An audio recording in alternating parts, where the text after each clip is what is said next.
Recording the message first. Yes, ma'am. Good afternoon. Good afternoon, ma'am.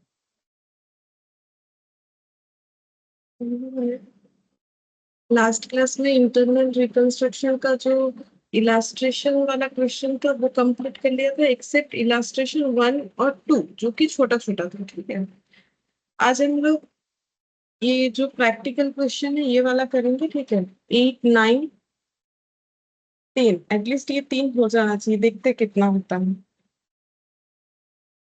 Question number 8 तो बोल रहा है कि Parth limited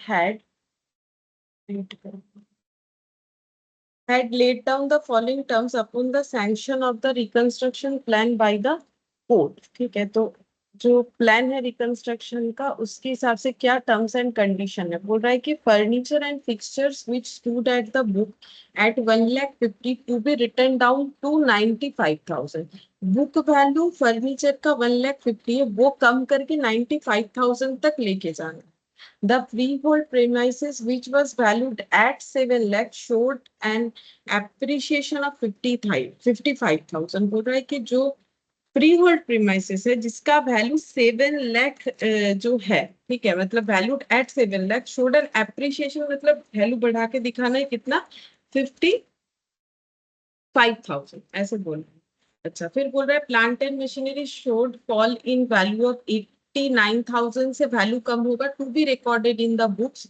investment at 2 lakh was brought down to the existing market value of 1,05,000, मतलब 2 लाख का investment 1,05,000 करके दिखाना है। Debenture holder accept to receive the following in lieu of their present 9% debenture of 2,50,000। तो डिवेंचर होल्डर जिन्होंने 9% डिवेंचर होल्ड किया है 2,50,000 का इस कंपनी का, उनको कैसे करके हम लोग उनके साथ क्या मतलब सेटलमेंट हो रहा है। डिवेंचर होल्डर एक्सेप्ट कर रहे हैं 2,50,000 के बदले 1/5 of the total to be paid in cash to them. तो टोटल का 1/5 कैश में लेने के लिए रेडी है to take over the land and building of value 72,000। 72,000 का लैंड बिल्डिंग लेंगे to forgo the remaining unpaid portion as a policy of the reconstruction. मतलब सीधा बात है, डिवेंचर होल्डर जो है उनके उनको 2,50,000 उनसे लोन दिया गया। अभी ये लोन कैसे पे होगा, 3 तरीके से। 1/5 तो कैश में दे देंगे, ठीक है, 72,000 का लैंड बिल्डिंग दे दिया जाएगा और बाकी जो है फॉरगो, तो बेनिफिट है फॉरगो कर देंगे 2,50,000 में, बाकी अमाउंट फॉरगो हो जाएगा। तो जो फॉरगो अमाउंट है वो हमारे कैपिटल रिकंस्ट्रक्शन में चला जाएगा, वो हमारे लिए प्रॉफिट हो जाएगा। ठीक है, अच्छा अब देखते हैं और कुछ बोला है या सिर्फ इतना?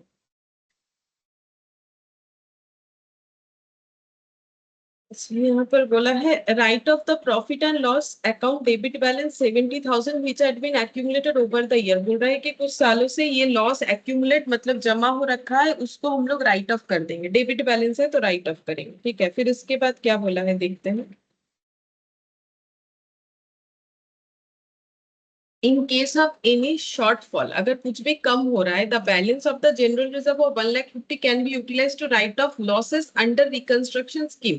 बोल रहा है कि अगर लॉस को राइट ऑफ करने के लिए हमारे पास अवेलेबिलिटी नहीं है, ठीक है, तो हम लोग क्या करेंगे, जनरल रिजर्व का यूज करेंगे, ये बोल रहा है। तो लॉस जो है वो राइट ऑफ करेंगे, करने के बाद हमें चेक करना पड़ेगा, हम लोगों ने जो कैपिटल रिकंस्ट्रक्शन का एंट्री किया होगा जिसमें कैपिटल रिकंस्ट्रक्शन डेबिट भी होगा क्रेडिट भी होगा, ठीक है, उसके बाद ओवरऑल चेक करेंगे कि कैपिटल रिकंस्ट्रक्शन का जो वैल्यू है वो कौन सा वैल्यू आ रहा है, मतलब closing balance of capital reconstruction क्या आ रहा है, डेबिट आ रहा है या फिर क्रेडिट आ रहा है। ठीक है, तो अगर बोल रहा है कि अगर लॉस आ रहा है, जैसे नॉर्मली अभी तक जितना भी क्वेश्चन हम लोग किए, क्रेडिट आता है हम लोग उसे कैपिटल रिजर्व में ट्रांसफर करते हैं, लेकिन अगर डेबिट आया तो बोल रहा है कि जनरल रिजर्व का 1.5 लाख पड़ा हुआ है उसको यूज करना है, उसको राइट ऑफ करने के लिए। ठीक है, so the necessary journal entries as part of the reconstruction process considering that balance in general reserve utilise to write off the losses as per reconstruction. ठीक है, यही चीज बोला।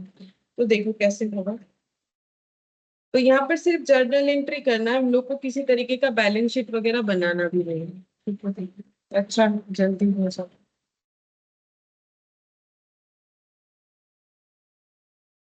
इन the books of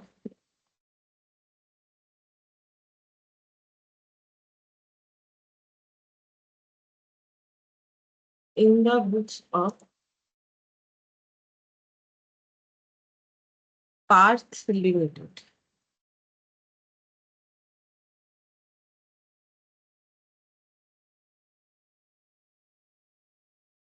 first entry, ठीक है। तो सबसे पहले यहाँ पर ये जो लिखा हुआ है furniture fixture which in that book 1,50,000 to be written down, तो बोलो फर्नीचर का वैल्यू जो रिटर्न डाउन टू 95,000 बोल रहा है, तो ये करने से हमारा फर्नीचर का वैल्यू क्या हो रहा है, कम हो रहा है कि ज्यादा हो रहा है, और कितने से हो रहा है ये बताओ। मैम कम हो रहा है 55,000 से। हाँ, 55,000 से कम हो रहा है, तो फर्नीचर को क्या करना पड़ेगा, क्रेडिट करना पड़ेगा। क्रेडिट करना पड़ेगा, ठीक है। तो सही है, हम लोग फर्नीचर को क्रेडिट कर लेंगे टू फर्नीचर एंड फिक्सचर, ठीक है।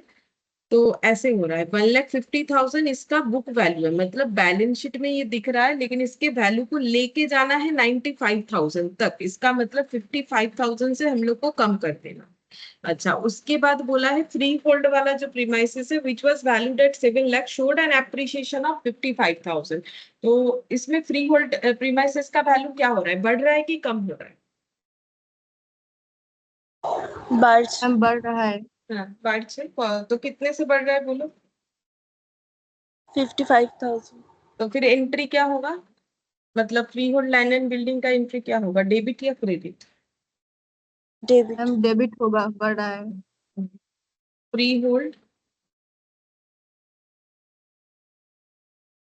अच्छा कितने से करना पड़ेगा, एंट्री कितने से होगा, बोल दिया है यहाँ पर कितने से एप्रिशिएशन कर, 55,000। है ना, 55,000। अच्छा, इसके बाद plant and machinery should fall in value of 89,000 to be recorded in the books, ठीक है। तो बुक्स में जो भी वैल्यू से रिकॉर्डेड क्यों ना हो ये प्लांट एंड मशीनरी, अभी इस पे कितना गिरावट दिख रहा है 89,000 का, तो प्लांट एंड मशीनरी का वैल्यू क्या हो रहा है, कम या ज्यादा, पढ़ के क्या लग रहा है, तो उसका एंट्री क्या होगा, कितने से होगा ये। कौन से हम्म क्रेडिट 89,000। ठीक, क्रेडिट 89,000 है, तो टू प्लांट एंड मशीनरी, ठीक है, क्रेडिट हो रहा है 89,000, ठीक है। यहाँ पर बता दिया है, देखो प्लांट एंड मशीनरी फॉल मतलब कम हो रहा है, इसका वैल्यू कितने से, value of 89,000 to be recorded in the books, मतलब बुक्स में जो रिकॉर्डेड है उसके अकॉर्डिंग 89,000 से कम होने वाला है। Investment at 2 lakh was brought down to the existing market value 1,05,000, तो इन्वेस्टमेंट जो कि मार्केट वैल्यू जिसका 1,05,000 चल रहा है वो बुक में रिकॉर्डेड है 2 लाख का, तभी तो बोल रहा है इन्वेस्टमेंट एट 2 लाख, उसे ब्रॉट डाउन करना है मार्केट वैल्यू तक, तो फिर बोलो इन्वेस्टमेंट के वैल्यू को हमें क्या करना पड़ेगा, कम या ज्यादा करने के लिए बोल रहा है। हम कम करने बोल रहा है। तो कितना एंट्री होगा और क्या एंट्री होगा, कितने अमाउंट से क्या होगा? हम क्रेडिट में आएगा टू इन्वेस्टमेंट और 95,000 वैल्यू। टू इन्वेस्टमेंट 95,000 से एंट्री हो जाएगा, ठीक है। ये बुक में है 2 लाख का, और 1,05,000 में इसे मार्केट वैल्यू तक लेके आना है। अच्छा, इसके बाद अब डिवेंचर आ गया, ठीक है। तो अब यहाँ पर डेबिट क्या लिखे, डेबिट कितने से करें, ये सब तो क्रेडिट हो गया, तो इसको इसका डेबिट एंट्री कितने से होगा। हम 2,39,000। 2,39,000, और इसको लिखना क्या है, capital reconstruction account debit. Capital reconstruction debit. Narration हम लिख नहीं रहे, लिखने से ये लिखना है बी value of asset written off, और ये वाला हो जाएगा फ्री होल्ड प्रीमाइसेस टू, क्या हो जाएगा टू कैपिटल रिकंस्ट्रक्शन, इसमें प्रॉफिट है, जैसे रिवैल्यूएशन में होता है वैसे ही होता है।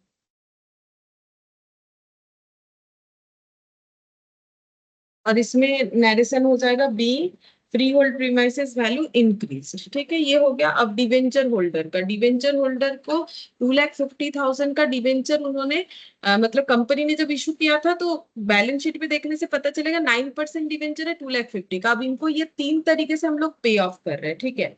तो डिवेंचर तो पूरा ही सेटल डाउन हो जा रहा है, ठीक है, क्योंकि इतना कैश, इतना लैंड बिल्डिंग और बाकी अमाउंट का बोल रहा है कि फॉरगो, ठीक है, तो इसका मतलब पूरा सेटल हो जा रहा है। तो बोलो डिवेंचर अगर बैलेंस शीट से हट जाएगा तो डिवेंचर डेबिट होगा कि क्रेडिट होगा? डेबिट। डेबिट होगा, क्योंकि डिवेंचर एक लाइबिलिटी होता है, वो क्रेडिट है लाइक लोन, ठीक है, तो 9% डिवेंचर अकाउंट डेबिट। कितने का डिवेंचर है? 2,50,000 का। अच्छा, अब इनको हटाने के लिए मतलब इनको हम लोग कैसे करके सेटल कर रहे हैं? 1/5 of the total to be paid in cash. तो वो लोग कैश देने से एंट्री क्या होगा? डिवेंचर वालों को कैश दे रहा है तो फिर एंट्री क्या होगी? To cash. टू कैश, सही है, ठीक है, कि डिवेंचर डेबिट टू कैश, लेकिन कैश कितना देना पड़ेगा? टोटल अमाउंट का 5%, ऐसा क्वेश्चन में बोल रहा था। 50,000। 5% नहीं, शायद 1/5 बोला है, 50,000। अच्छा, फिर take over land and building of, अच्छा ये लोग लैंड बिल्डिंग लेके चले जाएंगे 72,000 का, ठीक है, तो फिर क्या होगा इनकी? लैंड बिल्डिंग चला जाएगा तो फिर क्या होगा? To land and building. To land and building, ठीक है, ये हम लोग का यहाँ से चला जाएगा 72,000। तो कितने का सेटल हुआ डिवेंचर? 50 और 72, ठीक है, तो कितना हो गया?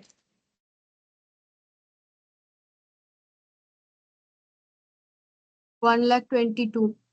और हमें पे करना था उन्हें 2,50,000, ठीक है, तो और कितना बच रहा है?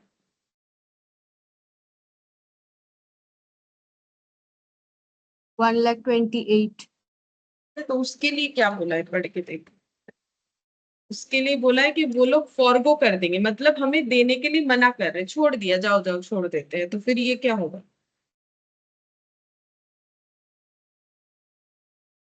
To capital reconstruction. हाँ, टू कैपिटल रिकंस्ट्रक्शन होगा, ये तो प्रॉफिट हो गया ना। अगर कोई बोल रहा है कि जाओ देना नहीं पड़ेगा ये पैसा, तो फिर तो प्रॉफिट।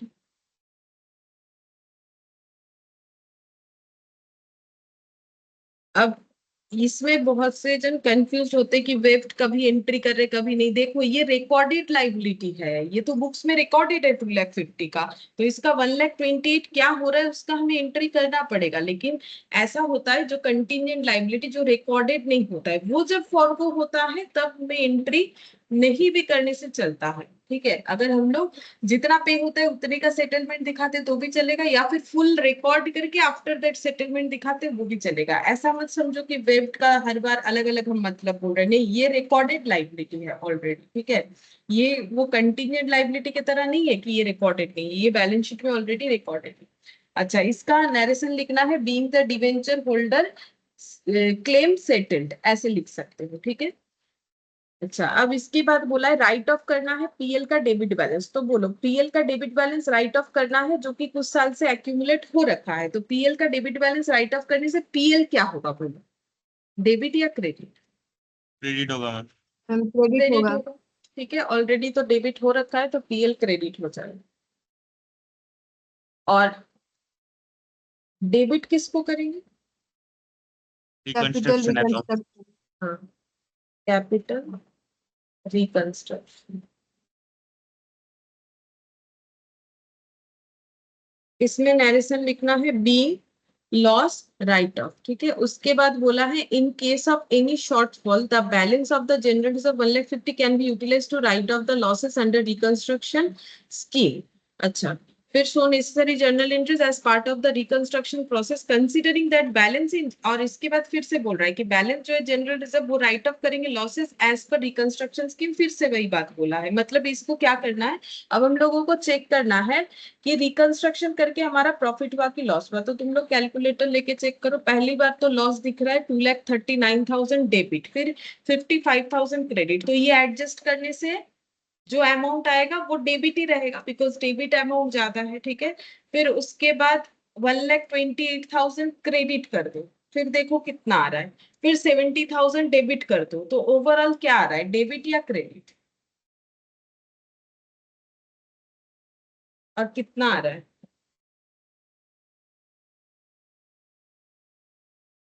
अगर किसी को इस तरीके से नहीं करने आता है कोई बात नहीं, ऐसे तुम लोग जो है रफली अकाउंट बना के भी करके देख सकते।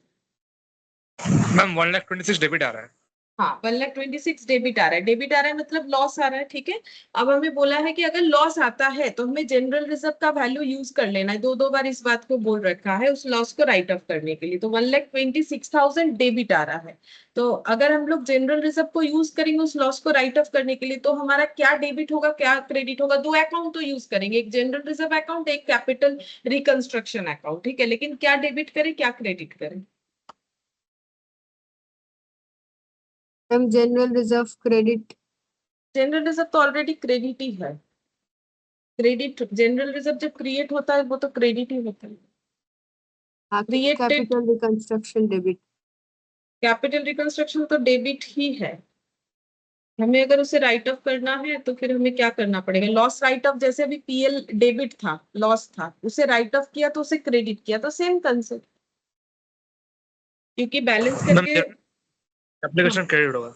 हाँ जनरल रिजर्व अकाउंट डेबिट होगा, क्योंकि जनरल रिजर्व तो एक क्रेडिट एंट्री होता है, तो जनरल रिजर्व अकाउंट डेबिट होगा 1,26,000 से। जैसे पीएल को राइट ऑफ किया लॉस था, वैसे कैपिटल रिकंस्ट्रक्शन में लॉस हुआ तो उसको राइट ऑफ करोगे तो वो डेबिट था तो वो क्रेडिट हो जाएगा, ठीक है। तो यहाँ पर हो गया 1,26,000, इसमें एंट्री हो जाएगा being the balance in general reserve utilised to write off the loss as per scheme of reconstruction, ऐसे करके लिखा जा सकता है।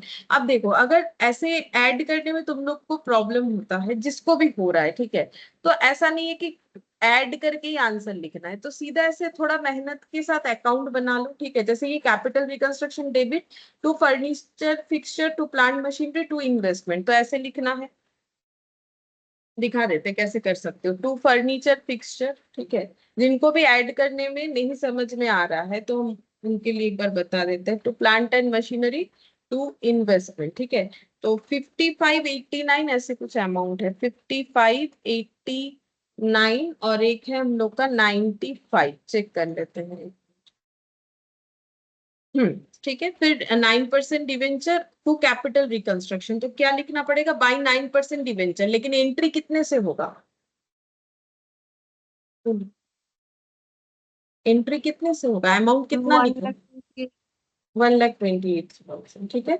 अच्छा फिर कैपिटल रिकंस्ट्रक्शन टू पीएल, तो क्या हो जाएगा टू पीएल कितना 70,000, ठीक है। जैसे ये टोटल करोगे तो जो कैपिटल रिकंस्ट्रक्शन का बैलेंस है वो मिल जाएगा, ठीक है, जो 1,26,000 आंसर आ रहा था। तो ये देखो ये इतने सारे डेबिट अमाउंट होंगे, तो ये इसका टोटल हो गया 55,000, ऑलरेडी इसका टोटल हम लोग एक बार एंट्री में कर चुके हैं, 89,000 और 95,000 और ये हो गया 70,000, ठीक है। तो ये हम लोग का हो रहा है 3,09,000, गलत हो गया ना, टोटल गलत हो गया था, 55,000, 89, 95, 70, 3,09,000 आ रहा है। अच्छा ठीक है, 3,09,000, इधर भी 3,09,000 माइनस 1,28,000,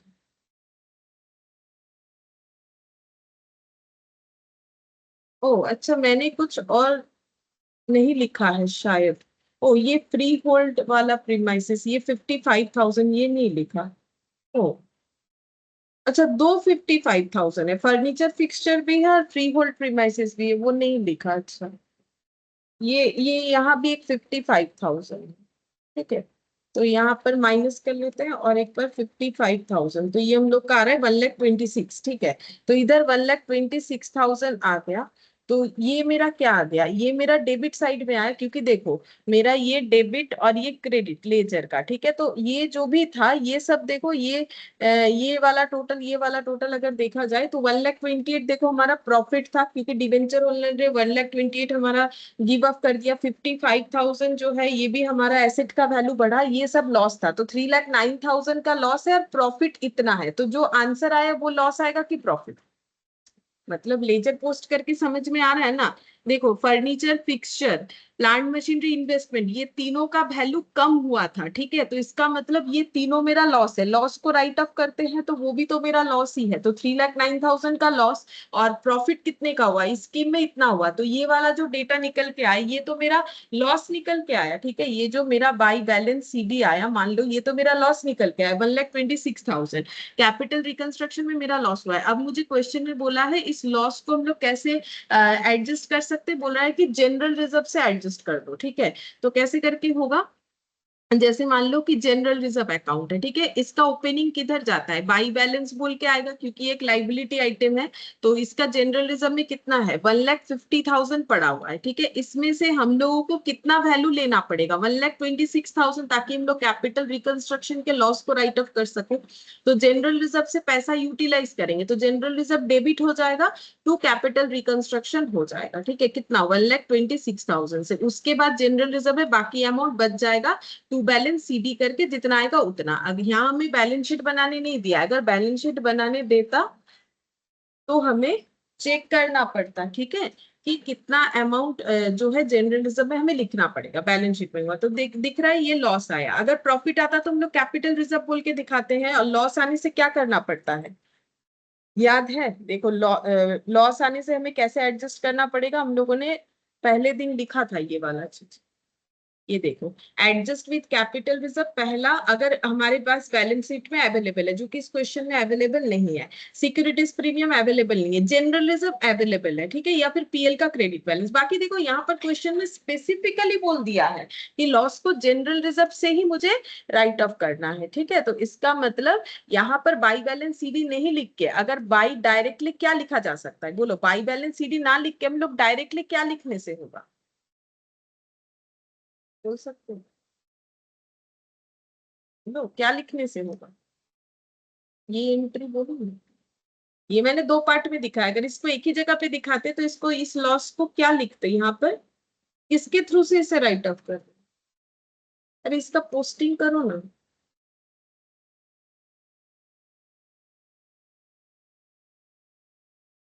नहीं बोलता हूँ, हम ये कहना चाह रहे हैं अगर हम इसे दो पार्ट में नहीं दिखाते हैं तो कैपिटल रिकंस्ट्रक्शन यहाँ पर बाई क्या लिख सकते हैं हम, अगर हम बाई बैलेंस सीडी लिख के फिर यहाँ ब्रॉट डाउन करके नहीं करते तो फिर यहाँ क्या लिखते हैं। मुझे एक चीज बोलो ना, ये कैपिटल रिकंस्ट्रक्शन में ये एंट्री का पोस्टिंग कैसे होगा, बाय जनरल मैं रिजर्व। हाँ वही तो पूछ रहे हैं, बाई जनरल रिजर्व 1,26,000 हो गया।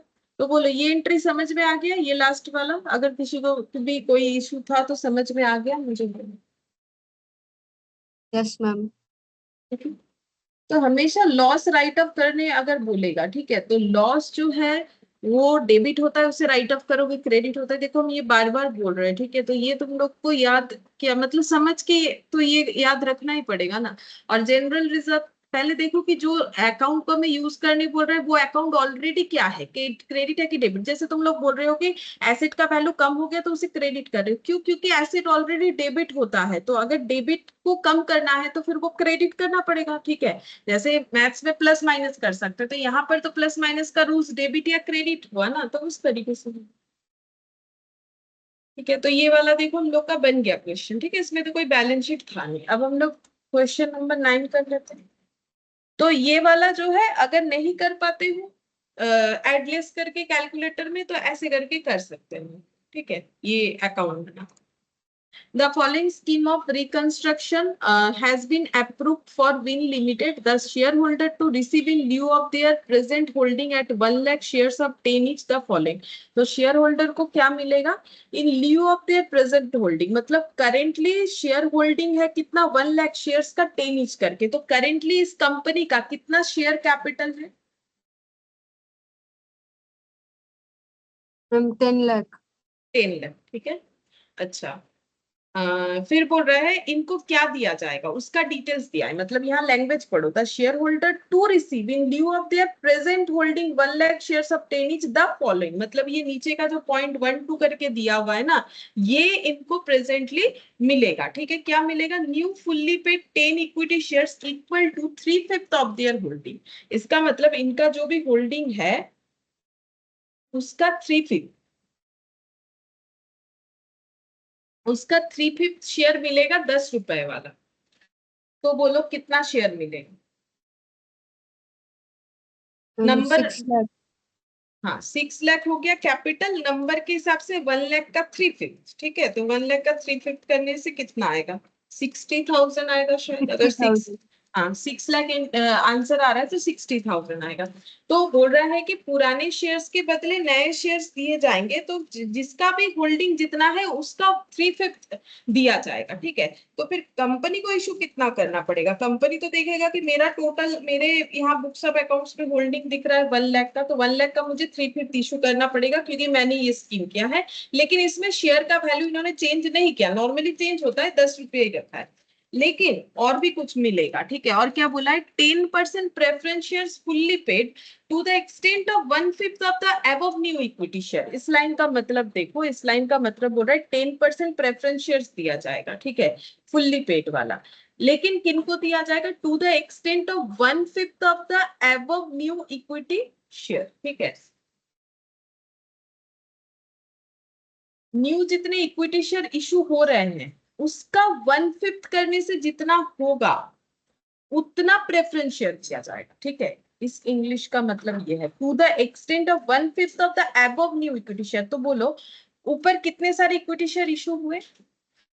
60,000। 60,000 शेयर्स हैं। उसका 1/5 कितना होगा? क्योंकि बोला है to the extent of 1/5 of the above new equity share, मतलब हम यहाँ पर एक बार लिखते तुम लोग के समझने के लिए, अबव न्यू इक्विटी शेयर का मतलब 60,000।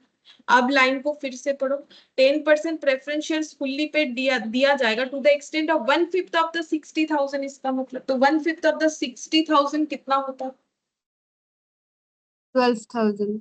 12,000। तो 12,000 प्रेफरेंस शेयर दिया जाएगा, लेकिन यहाँ ना हमें वैल्यू तो बताया नहीं कितना करके है प्रेफरेंस शेयर का रेट, मतलब ये तो नंबर निकल गया। तो फुल्ली पेड बोला है, तो बोला ही नहीं है वैल्यू कितना। 10% बोला है, ये तो नाम दिया 10% preference shares fully paid to the extent. अच्छा तब 10 करके ही मानेंगे, क्योंकि देखो नॉर्मली प्रेफरेंस शेयर्स 100 होता है, लेकिन यहाँ पर हमें जो है बोला है देखो कि 10% प्रेफरेंस शेयर्स दे दिया जाएगा उनको जिन, मतलब न्यू इक्विटी शेयर जिनके लिए इशू हुआ है उनका 1/5 हम लोग दे देंगे। बट यहाँ वैल्यू बोला नहीं, क्योंकि इक्विटी शेयर वालों को दिया जा रहा है तो हम लोग को 10 ही मान के चलेंगे, क्योंकि देखो यहाँ पर तो कुछ बोला नहीं है। तो क्योंकि इक्विटी शेयर का जो न्यू इक्विटी शेयर इशू हुआ उनमें से 1/5 प्रेफरेंस शेयर दिया जाएगा, तो फिर इसका मतलब कैपिटल का वैल्यू के अकॉर्डिंग अगर हम लोग करेंगे जितना आएगा उतना लिख देंगे। आप 10 रुपीज करके हो या जो भी, मतलब हम समझा रहे बोल रहे हैं। इसके अलावा ये वाला 10 रुपीज वाला जो सिस्टम है हम बोल रहे हैं, एंट्री लिखने से समझ जाओगे। और 40,000 8%, 40,000 रुपीज जो है उनको दिया जाएगा, और इसके बदले 8% डिवेंचर जो है इशू किया जाएगा, ठीक है। 8% डिवेंचर इशू किया जाएगा 40,000 रुपीज का, ठीक है। इस तरीके से इन्होंने अपने इक्विटी शेयर्स को चेंज कर लिया है। ये जो इक्विटी शेयर होल्डर है इनको ये सब चीज दिया जाएगा। तो क्या क्या दिया जाएगा? इक्विटी शेयर दिया जाएगा, प्रेफरेंस शेयर दिया जाएगा, डिवेंचर दिया जाएगा। तो पहले इसका एंट्री कर ले।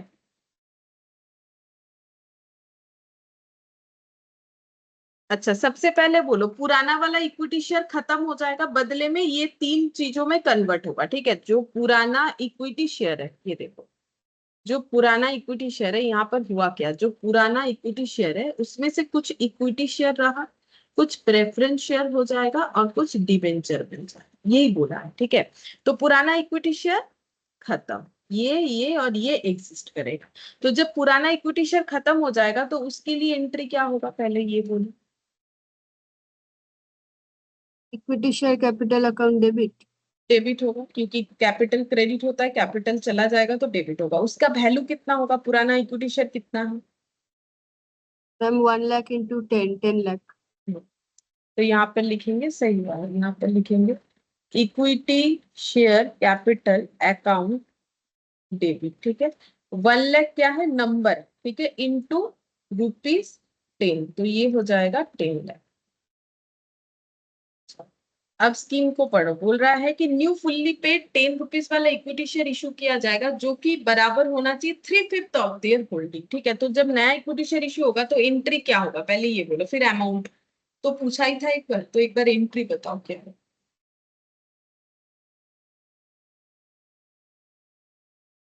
शेयर इशू का एंट्री क्या होगा? Cash account debit to equity share capital. लेकिन यहाँ तो कैश नहीं आ रहा है ना, तो फिर कैश तो होगा नहीं ऑलरेडी, इसके बदले ओल्ड के बदले नहीं होगा, तो सिर्फ क्या हो जाएगा? To equity share capital. To equity share capital, ये न्यू वाला शेयर बनेगा। अब न्यू शेयर कितना होगा? देखो क्या बोला है, 10 रुपीज वाला होगा, लेकिन ये कितना 10 रुपीज वाला कितना शेयर होगा? 3/5 ऑफ देयर होल्डिंग। तो होल्डिंग कितना है, मतलब होल्डिंग तो नंबर ऑफ शेयर्स को बताया जाता है, मतलब 1 लाख का 3/5, ये क्वेश्चन में जो लैंग्वेज यूज हुआ है हम उसके हिसाब से चल रहे हैं। 3/5 ऑफ देयर होल्डिंग का मतलब 1 लाख इंटू 3/5, बिकॉज होल्डिंग का मतलब नंबर होता है। और अब मुझे एंट्री तो रुपीज से करना है, तो इनटू मुझे रुपीज दिखाना पड़ेगा। अब कितने रुपए का शेयर है? 10 रुपीज वाला, तो यहाँ पर 10 लिख देंगे, और ये करने से जितना आएगा उतना हमें लिखना पड़ेगा। तो ये करने से आ जा रहा है 6 लाख। ठीक है, अच्छा फिर बोल रहा है 10% प्रेफरेंस शेयर्स दिए जाएंगे फुल्ली पेड। ठीक है, तो पहले बोला अगर 10% प्रेफरेंस शेयर इशू हो रहा है तो एंट्री क्या हो? अब प्रेफरेंस शेयर इक्विटी शेयर दोनों का इशू का एंट्री एक ही होता है, bank to share capital. Equity हुआ तो इक्विटी शेयर कैपिटल, प्रेफरेंस हुआ तो प्रेफरेंस शेयर कैपिटल। लेकिन यहाँ पर तो पैसा नहीं मिल रहा है, तो बदले में क्या होगा? पुराना शेयर कैंसिल हो रहा है। ठीक है, तो equity share capital account debit to क्या हो जाएगा? Preference share capital. 10% लिखना पड़ेगा प्रेफरेंस शेयर कैपिटल। ठीक है, अब ये प्रेफरेंस शेयर कैपिटल का क्या बोला है? बोल रहा है कि 1/5 of the above new equity share. तो न्यू इक्विटी शेयर कितना है? 1 लाख। ठीक है, तो सॉरी 6 लाख। 6 लाख का कितना देने के लिए बोला है? 1/5।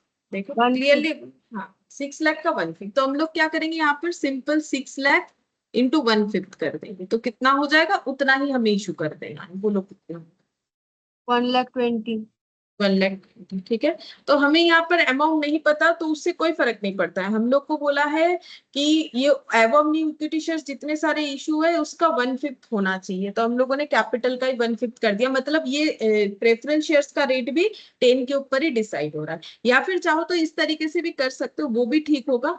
1 लाख इंटू 3/5 करने से 60,000 हुआ, इसका 1/5 करके इंटू 10 करोगे तो भी बात बराबर है, क्योंकि वो 10 के बेसिस पे ही देना पड़ेगा, क्योंकि वो इक्विटी शेयर जैसा है उसके हिसाब से उसमें से कुछ अमाउंट जो है कन्वर्ट कर दिया जा रहा है फॉर 10% प्रेफरेंस शेयर। आप बोल रहे हैं डिवेंचर इशू होगा 40,000 का 8% डिवेंचर, तो इसका एंट्री क्या होगा?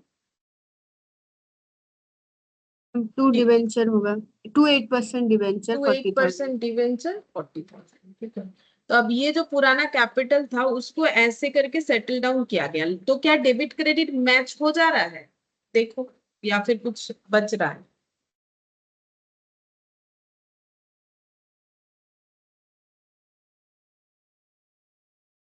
हम बैलेंस नहीं हो रहा है, बच रहा है अमाउंट।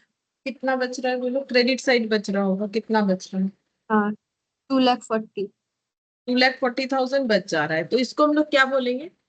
इसको कुछ करना नहीं है, इसका मतलब अगर कुछ करना होता तो बोल देता ना। जब यहाँ पर सेटल हो जाएगा इस तरीके से ही, देखो क्या लिखा था question, the shareholder to receive in lieu of their present holding at 1 lakh rupees 10 is the following. ठीक है, ये मिलने से ही ये जो इनका होल्डिंग है इसमें चेंजेस हो जाएगा, तो फिर ये बचे हुए अमाउंट को हम लोग क्या बोलेंगे?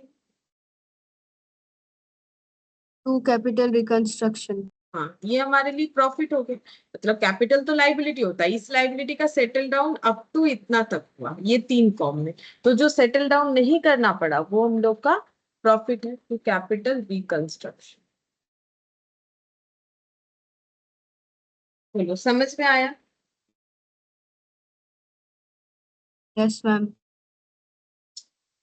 इसका भी नैरेशन लिखना पड़ेगा, यहाँ पर लिखना पड़ेगा being new equity share 10% preference share 8% debenture issued and the balance transfer to capital reconstruction. ऐसे लिख सकते हो कि हम लोगों ने इक्विटी शेयर कैपिटल इशू किया, 10% प्रेफरेंस शेयर कैपिटल इशू किया, डिवेंचर इशू किया 8% वाला, और बाकी अमाउंट को कैपिटल रिकंस्ट्रक्शन में ट्रांसफर कर। ठीक है, फिर बोल रहा है an issue of 1 lakh 10% first debenture was made and allotted, payment for the same being received in cash forthwith. बोल रहा है कि इन्होंने इशू किया है ₹1,00,000 10% फर्स्ट डिवेंचर, ठीक है। 10% डिवेंचर का इंटरेस्ट रेट है, मतलब नाम है। फर्स्ट डिवेंचर का मतलब होता है, देखो डिवेंचर फर्स्ट सेकंड डिवेंचर होता है प्रायोरिटी के अकॉर्डिंग, मतलब ये टाइप ऑफ डिवेंचर होता है जिसमें अब वो अलग अलग तरीके का डिवेंचर होता है, लाइक कन्वर्टेबल डिवेंचर, ऐसा बहुत सारा डिवेंचर होता है जिसमें फर्स्ट सेकंड डिवेंचर भी होता है। फर्स्ट डिवेंचर का मतलब ये मॉर्गेज रखा हुआ डिवेंचर है ये, और अगर किसी तरीके का कोई भी इश्यूज हुआ तो पहले फर्स्ट डिवेंचर जो लिखा हुआ है ना, फर्स्ट डिवेंचर वालों को पहले पैसा मिलेगा, उसके बाद सेकंड वालों को मिलता है, तो ये प्रायोरिटी के अकॉर्डिंग लिखा जाता है। तो ये टाइप ऑफ डिवेंचर का एक मतलब पार्ट है कि फर्स्ट डिवेंचर सेकंड डिवेंचर, ठीक है। तो ये पूरा ही नाम हो गया 10% फर्स्ट डिवेंचर, 1,00,000 का इशू किया है, और इशू करने के बाद लोगों ने लिया भी है, अलॉट भी हो गया है, payment for the same being received भी हो गया है कैश में। तो बोलो इसका मतलब सीधा डिवेंचर इशू का एंट्री बोलो क्या होगा? Bank account debit to 10% first debenture. सही है, bank account debit to 10% first debenture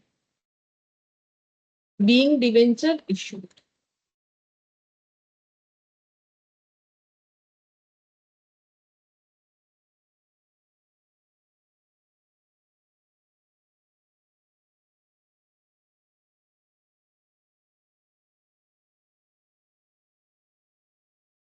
फिर उसके बाद बोल रहे हैं goodwill which stood at 1,40,000 was completely written off। Goodwill पूरा पूरा राइट ऑफ कर दिया गया है। तो बोलो गुडविल राइट ऑफ होने से सबसे पहले क्या होगा, डेबिट होगा कि क्रेडिट होगा? क्रेडिट होगा क्रेडिट मैम। होगा मैम। क्रेडिट होगा, ठीक है, क्योंकि गुडविल तो ऑलरेडी डेबिट आइटम ही है, तो क्रेडिट होगा। अब बोला फुल्ली राइट ऑफ होगा, तो फिर वैल्यू कितना है?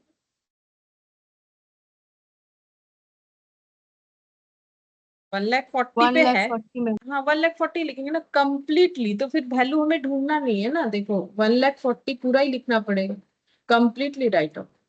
Plant and machinery which stood eight 2,00,000, अब ये 2,00,000 का है, बस रिटर्न डाउन टू 1,50,000। तो प्लांट एंड मशीनरी क्या हो रहा है, बढ़ रहा है कम हो रहा है, कितने से हो रहा है बताओ?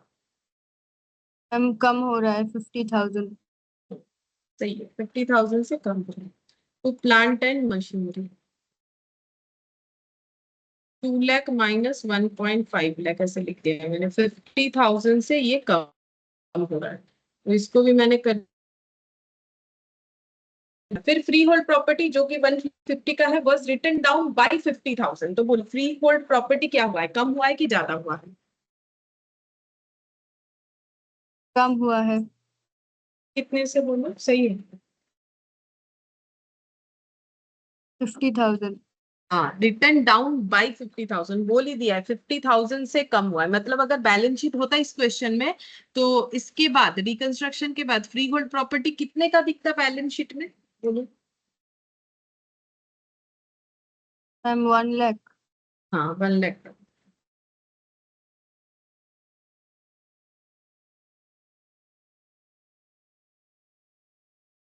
अब ये टोटल का डेबिट कितने से करें और क्या लिखें? Capital amount, reconstruction. हाँ अमाउंट तो 2,40,000 होगा, कैपिटल रिकंस्ट्रक्शन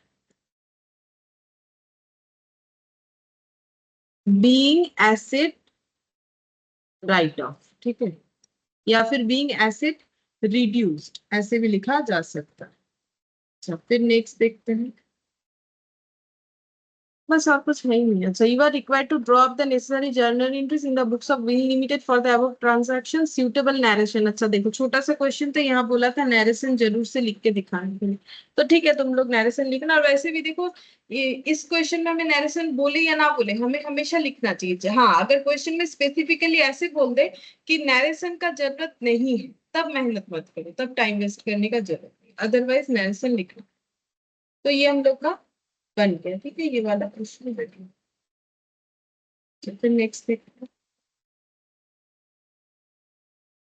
10, ठीक है, ये बड़ा है क्वेश्चन, इसमें क्या बोला है देखते हैं।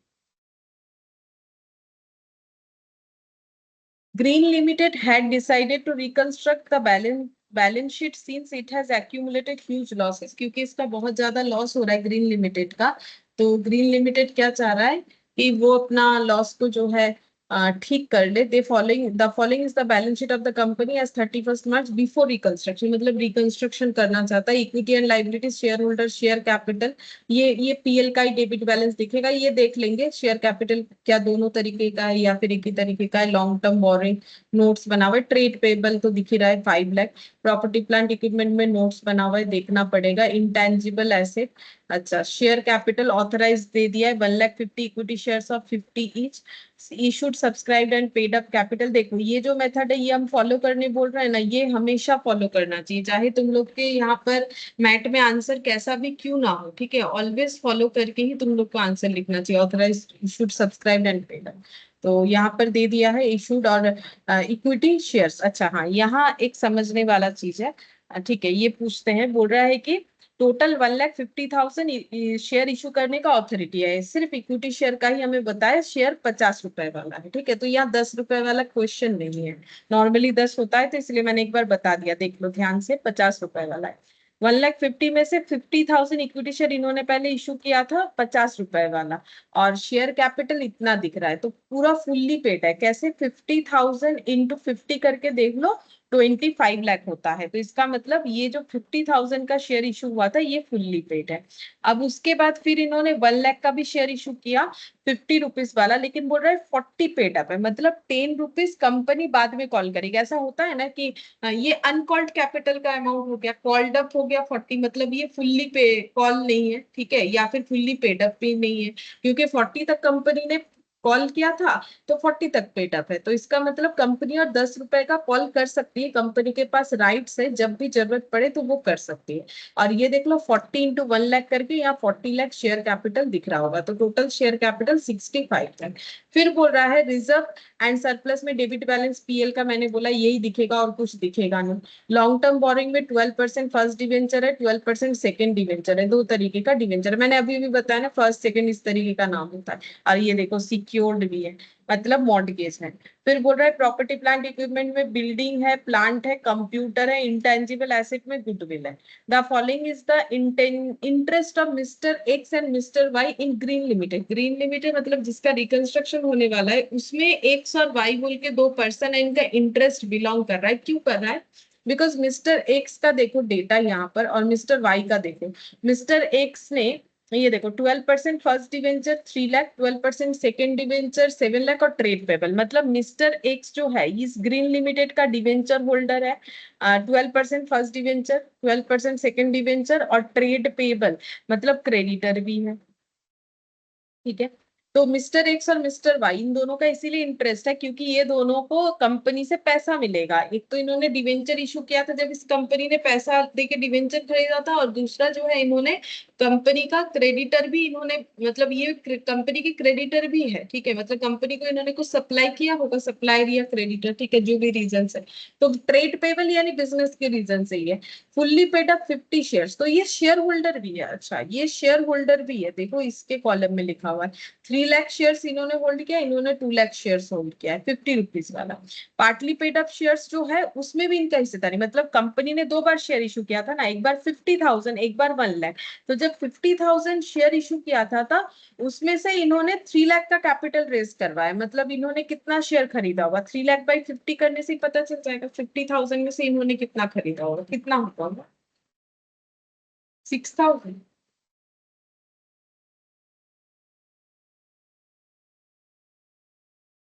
बोलो, अगर मिस्टर एक्स ने 3 लाख का शेयर कैपिटल होल्ड कर रखा है इस कंपनी में, एक एक शेयर 50 रुपीज वाला है, तो कितना सारा शेयर खरीदा होगा? 6,000 मैम। हाँ वही तो पूछ रहा है 6,000। और इन्होंने कितना खरीदा होगा? 60 से डिवाइड 50 से डिवाइड करने से पता चलेगा 40,000 नहीं 4,000, ठीक है। और इन्होंने पार्टली पेड अप शेयर जो था कंपनी ने जो 1 लाख शेयर इशू किए थे 40 रुपीज वाला, वो भी इन्होंने इतना इतना मतलब इतने कैपिटल जो है रेज कर रखे हैं, मतलब शेयर यहाँ पर भी ले रखा है। तो बेसिकली मिस्टर एक्स और मिस्टर वाई का इतना इंटरेस्ट इस कंपनी में इसीलिए क्योंकि इन्होंने इस कंपनी का डिवेंचर खरीदा हुआ है, शेयर खरीदा हुआ है, वो भी दो दो बार शेयर खरीदा है, डिवेंचर भी दोनों तरीके का ले रखा है, ऊपर से ट्रेड पेबल भी है। तो following scheme of reconstruction is approved by all party interested and also by the court. So interested party और court ने जो चीज approve किया उसके according uncalled capital is to be called up in full and such shares and the other fully paid up shares to be converted into new equity share of ₹20 each. ठीक है, तो चलो पहले हम लोग इसका एंट्री कर लेते हैं, ये जो पॉइंट ए बोला है स्कीम में। ठीक है, तो यहाँ पर स्टार्ट करते हैं।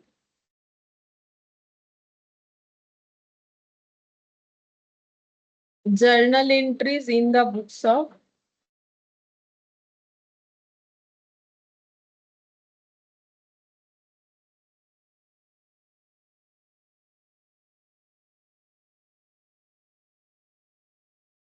Green Limited. Date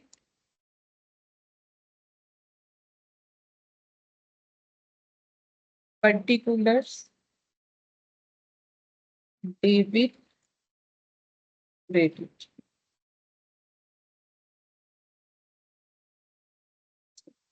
अब हम पूछ रहे हैं कि डेटा बोल रहा है कि अनकॉल्ड कैपिटल जितना है वो कॉल्ड अप किया गया है फुल अमाउंट पे। ठीक है, तो पहले इसका एंट्री बोलो। अनकॉल्ड कैपिटल को कॉल किया गया फुल अमाउंट पे, तो अनकॉल्ड कैपिटल कितना था, कहाँ देखने से पता चलेगा, शेयर कैपिटल में जाएंगे।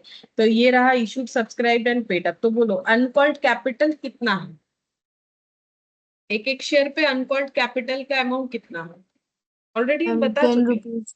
10 रुपीज। तो फिर 10 रुपीज अगर हमें कॉल करना है, कितने शेयर पे कॉल करने को मिलेगा, 1 lakh. 1 लाख। तो एंट्री क्या हो जाएगा,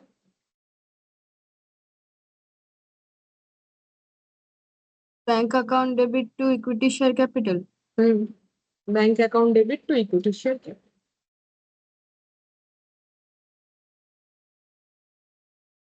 तो 1 lakh number of shares into ₹10। ठीक है, तो ये हो जाएगा 10।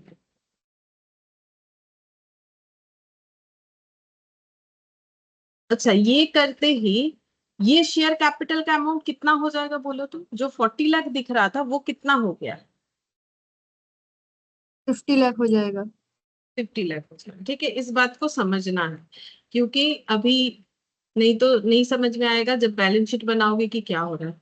अच्छा, तो पहले हम लोगों ने इतना एंट्री कर दिया। ठीक है, and such shares and the other fully paid up shares be converted, मतलब ये शेयर्स जिसपे हम लोगों ने कॉल किया और बाकी जो भी फुल्ली पेड अप शेयर्स है उसे हमें कन्वर्ट कर देना है इक्विटी शेयर्स ऑफ 20। मतलब जो इक्विटी शेयर हमारा 50 रुपीज वाला था, ठीक है, सभी 50 रुपीज वाले थे। देखो, ये तो 50 रुपीज वाला शेयर था ही, ये भी 50 रुपीज वाला शेयर था, बट इसमें कॉल्ड अप 40 तक था, तो इसको भी हम लोगों ने फुल्ली पेड करके इसको भी 50 शेयर्स फुल्ली कॉल्ड अप कर दिया। ठीक है, तो अभी हमारे पास जितने भी 50 रुपीज शेयर है वो सभी शेयर्स को हमें कन्वर्ट कर देना है कितने रुपए वाले शेयर्स में, बोला है 20 रुपीज वाले शेयर्स में कन्वर्ट कर दो। देखो वही बोला, uncalled capital is to be called up in full and such shares and other fully paid up shares be converted into equity shares of 20 each। तो equity shares of 20 each में convert हो जाएगा, मतलब 50 रुपीज वाला shares नहीं रहने वाला।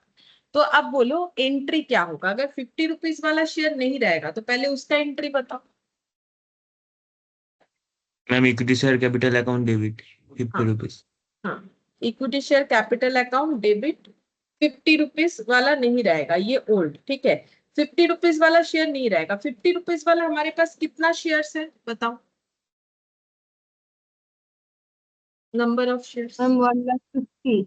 हाँ, 50 एंड 1 लाख, 1,50,000 टोटल। अब ये यहाँ 50 देख के ये मत बोल दो कि सिर्फ 50, इसको भी तो कन्वर्ट कर दिया, तो फुल्ली कन्वर्ट हो गया है दोनों ही। ठीक है, 50 में जो कि वो 10 रुपए कम था, तो यहाँ पर हो जाएगा 1,50,000। तो कितना हो जाएगा 75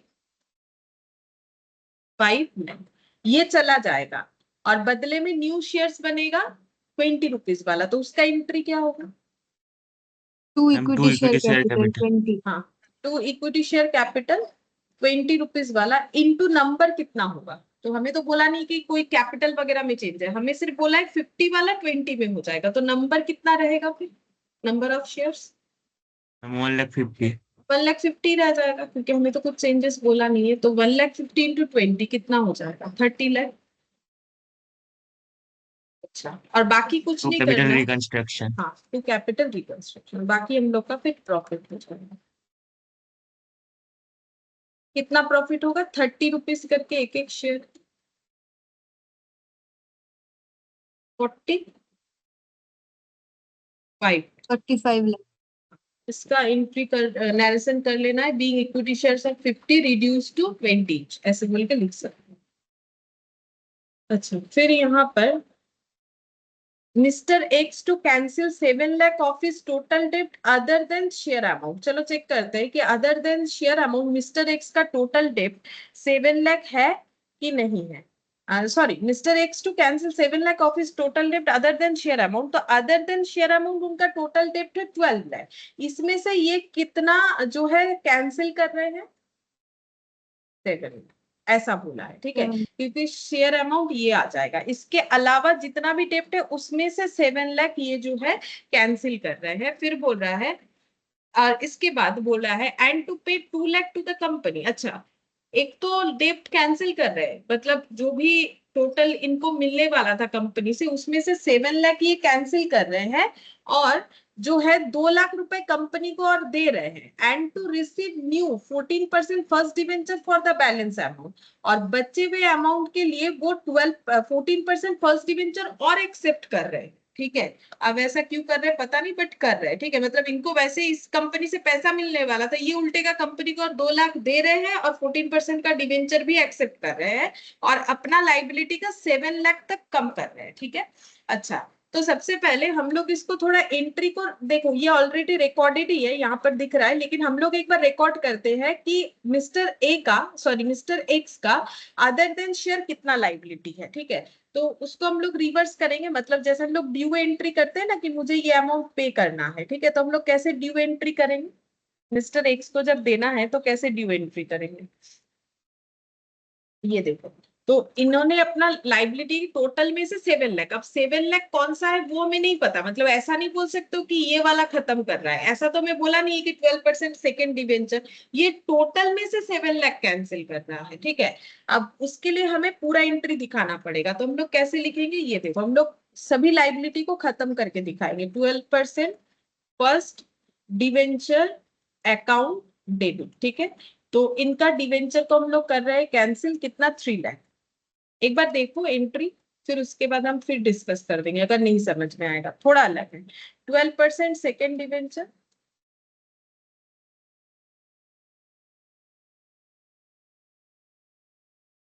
7 लाख। ट्रेड पेएबल,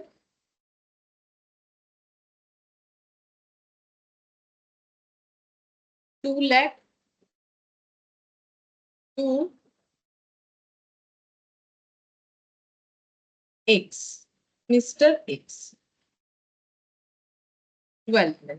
ठीक है, तो मिस्टर एक्स तो क्रेडिटर, मतलब क्या बोले, मतलब पेबल था। ठीक है, तो मिस्टर एक्स को जब पे करेंगे तो जैसे हम लोग क्रेडिटर का जब देखो, जैसे हम लोग परचेस करते हैं क्रेडिट में तो क्या एंट्री करते हैं? Purchase to creditor. ठीक है, तो ये हो गया, जब पे करते हैं तो क्रेडिटर, तो ये तो ड्यू एंट्री हो गया ना। ठीक है, या फिर ऐसे नहीं, देखो जैसे किसी को सैलरी पे करना है तो हम लोग कैसे लिखते हैं? सैलरी टू, मान लो मिस्टर एक्स को पे करना है, टू मिस्टर एक्स, ये उनको ड्यू कर दिया, फिर जब पे करेंगे तो मिस्टर एक्स टू बैंक या कैश। ठीक है, तो ये ड्यू हुआ ना कि ये उनको सैलरी पे करना है, किसको? मिस्टर एक्स को। सेम तरीके से मिस्टर एक्स को हमें ये सारा चीज पे करना है। ठीक है, ये सब लाइबिलिटी है, तो पे करेंगे तो ये हमारा कैंसिल होकर डेबिट हो जाएगा। ठीक है, ये हमें पे करना पड़ेगा, लेकिन हम लोग पे करने के पहले मिस्टर एक्स ने हमें सेटल डाउन में हमें एक ऑप्शन दिया है कि उन्होंने, ऑप्शन नहीं मतलब उन्होंने हमें क्या दिया है, उन्होंने अपना 7 लाख का लाइबिलिटी खत्म तो किया है, साथ ही साथ उन्होंने हमें 2 लाख और भी दिया है कंपनी को। तो हम लोगों ने मिस्टर एक्स से, मतलब कंपनी ने मिस्टर एक्स से और भी 2 लाख रुपए लिया, तो उसका एंट्री क्या होना चाहिए? बैंक अकाउंट डेबिट, 2 लाख रुपया मिला, किससे मिला? मिस्टर एक्स से, तो टू क्या हो जाएगा? मिस्टर एक्स, मतलब लाइबिलिटी और भी बढ़ गया, पहले लाइबिलिटी कितने का था? 12 लाख, और अब टोटल कितना हो गया? और भी 2 लाख मिला के 14 लाख। ठीक है, अच्छा, अब हमें इस 14 लाख का कैंसिलेशन टोटल दिखाना पड़ेगा, तो हम लोग ऐसे दिखा सकते हैं, mister X account debit 14 lakh to, और इन्होंने देखो क्या किया, 7 लाख का कैंसिल किया और 14% फर्स्ट डिवेंचर जो है फॉर द बैलेंस अमाउंट इन्होंने रिसीव किया। तो इन्होंने जो कैंसिल किया वो इनके लिए प्रॉफिट, तो ये हो जाएगा टू कैपिटल रिकंस्ट्रक्शन, कितना हो जाएगा 7 लाख। टोटल लाइबिलिटी में 7 लाख इन्होंने कैंसिल किया और बैलेंस अमाउंट के लिए डिवेंचर एक्सेप्ट किया। तो डिवेंचर एक्सेप्ट करने से कंपनी के बुक्स में 14% डिवेंचर का एंट्री होना चाहिए, और ये अमाउंट बैलेंस भी हमारा 7 लाख आ रहा है बाई चांस, ठीक है। तो फिर ये हम लोग का हो गया 7। देखो एंट्री समझ में आया कि नहीं। सबसे पहले हम लोगों को देखो दो चीज बोला था, एक तो बोला था कि देखो ये तो क्लियर है कि मिस्टर एक्स ने हम कंपनी को 2 लाख दिया, तो एंट्री हो जाएगा bank account debit to mister X, ठीक है।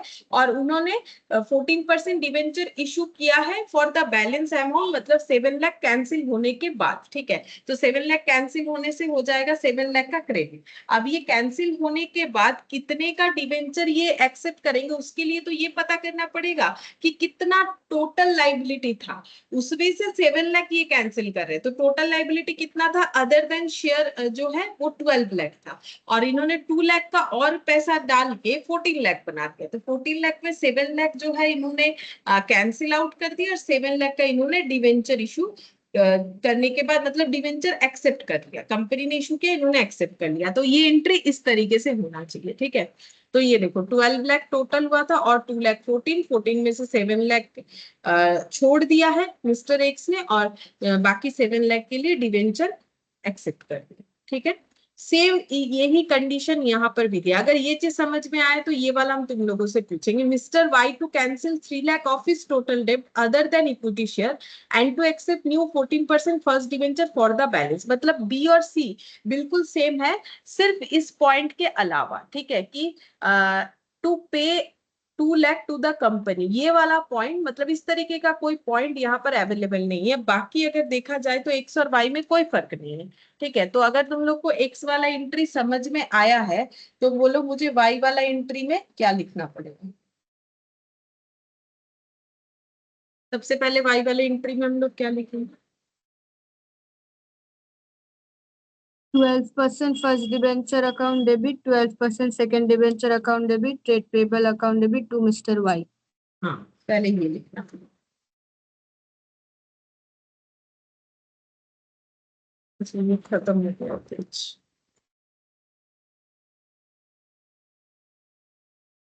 एक सेकंड, ये यहाँ आ गया ना, ये मुझे जाने में टाइम देगा था।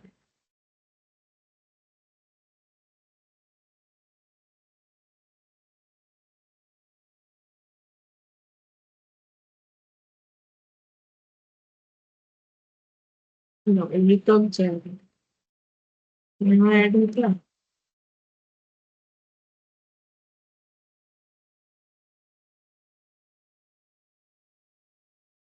ये लो, मुझे तो पता ही नहीं और कैसे ऐड होता है, ये जा नहीं रहा है यहाँ से, क्या मुश्किल है।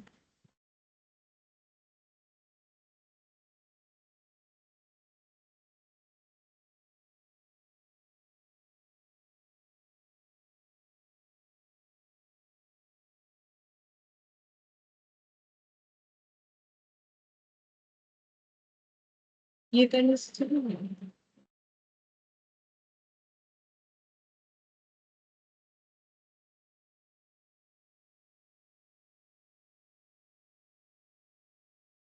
वो नहीं है, और किसी तरीके से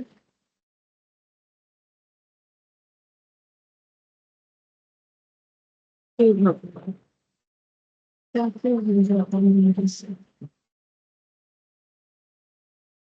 तो ठीक है, तुम लोग लिखो। जा जा नहीं रहा है।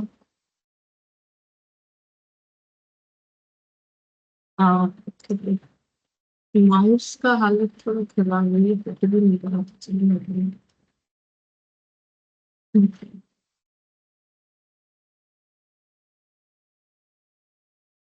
ठीक है, तो 12% फर्स्ट डिवेंचर अकाउंट डेबिट, ये एंट्री इसलिए हो रहा है, देखो अगर तुम लोग को लग रहा है ये वाला क्यों हो रहा है, ये इसीलिए हो रहा है क्योंकि उन्होंने अपना सारा लाइबिलिटी कैंसिल कर दिया ना, इस वजह से। 12% second debenture account debit, trade payable debit to mister Y. बोलोगे कितना कितना अमाउंट है?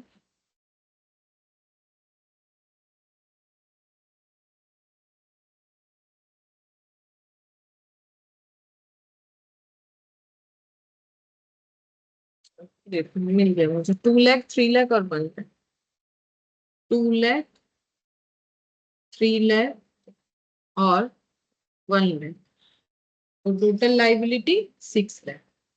अब इसके बाद बोला है कि मिस्टर वाई ने क्या किया है, देखो मिस्टर वाई ने कैंसिल किया अपना 3 लाख टोटल डेप्ट का, और एक्सेप्ट किया है 14% first debenture for the balance. तो बोलो इसके बाद वाला एंट्री क्या होगा? Mr. Y account debit to capital reconstruction to 14% debenture. सही। मिस्टर वाई अकाउंट डेबिट, इन्होंने अपना पूरा लाइबिलिटी कैंसिल किया है, जैसे यही किया 6 लाख। अच्छा, जो कैंसिल कर दिया वो कैपिटल रिकंस्ट्रक्शन में जाएगा।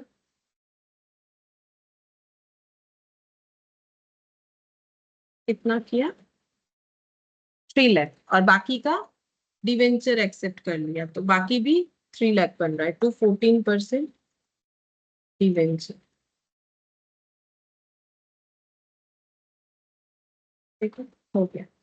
अच्छा, अब नेक्स्ट देखते हैं यहाँ पर, the amount thus rendered available by the scheme shall be utilised in writing off goodwill. मतलब जो इस स्कीम से जो अमाउंट अवेलेबल होगा, मतलब कैपिटल रिकंस्ट्रक्शन में जो अमाउंट आएगा, अगर प्रॉफिट आता है तो ही हम लोग गुडविल को राइट ऑफ कर पाएंगे, लॉस है तो नहीं कर पाएंगे। इसका मतलब यहाँ प्रॉफिट आने का चांसेस है, तभी ये पॉइंट दिया है। हमें गुडविल को राइट ऑफ करना है, प्रॉफिट एंड लॉस के डेबिट बैलेंस को राइट ऑफ करना है, और computer and the balance to write off the value of computer. ठीक है, तो देखो कितना अमाउंट आ रहा है कैपिटल रिकंस्ट्रक्शन में। कैसे देखोगे? अगर एडलेस करके नहीं देखने से समझ में नहीं आता है, कोई बात नहीं, तो फिर तुम लोग अकाउंट बना के देखो। ठीक है, यहाँ मुझे दिख रहा है 45 लाख का प्रॉफिट क्रेडिट हुआ है, क्योंकि एक नॉमिनल अकाउंट है। 45 लाख का प्रॉफिट और 7 लाख का प्रॉफिट, 45 और 7 दोनों ऐड हो जाएगा, कितना होगा?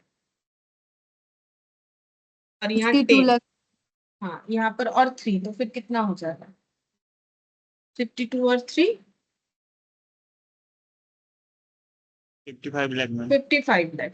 तो 55 लाख का क्रेडिट हो रहा है, मतलब प्रॉफिट हो रहा है, तो प्रॉफिट का यूटिलाइजेशन करेंगे तो वो प्रॉफिट क्या हो जाएगा? रिवर्स हो जाएगा, Credit. डेबिट हो जाएगा। रिकंस्ट्रक्शन अकाउंट डेबिट, 55 लाख का लॉस जो है डेबिट हो गया। अब इसको यूज करना है गुडविल और पीएल को राइट ऑफ करने के लिए। पहले तो गुडविल सारा और पीएल सारा, तो गुडविल 20 लाख है, तो गुडविल राइट ऑफ करेंगे तो गुडविल क्या हो जाएगा? क्रेडिट। पीएल राइट ऑफ करेंगे तो पीएल क्या होगा? पीएल डेबिट होता है, यहाँ पर पीएल राइट ऑफ होने से बोलो पीएल क्या होगा? मैम क्रेडिट होगा. क्रेडिट होगा। कितना पर है? ये रहा 20 लाख, ये भी 20 लाख, तो पीएल 20 लाख। तो फिर इसके बाद अगर कुछ बचेगा तो उतने से कंप्यूटर को कम करना है, तो कितना बच रहा है? 15 लाख में 15 lakh होगा. 15 लाख। तो कंप्यूटर अगर कम करेंगे तो कंप्यूटर डेबिट होगा कि क्रेडिट होगा? एसेट है, कम करेंगे Credit तो होगा. क्रेडिट होगा। ठीक है, Credit. हाँ क्रेडिट होगा। जब कंप्यूटर 25 लाख है, उसमें से हम लोग इतना ही कम कर सकते हैं, क्योंकि क्वेश्चन में बोला जो बचा हुआ अमाउंट होगा उतने से ही कम करो। और बाकी दोनों डेटा को, मतलब बाकी दो आइटम को तो हमें बोला था कि मतलब पूरा ही कम कर देना है, कुछ बोला नहीं था। तो जर्नल एंट्रीज कंप्लीट हो गया, अब हमें बैलेंस शीट बना के देना। ठीक है, balance sheet of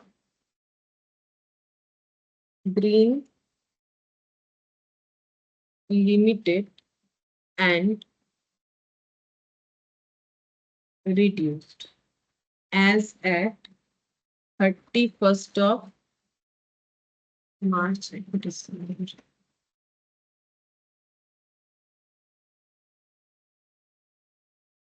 31 March 2001।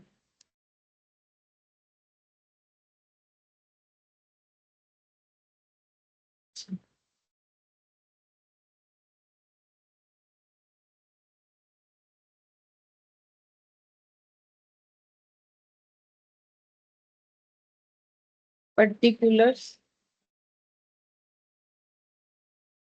Note number.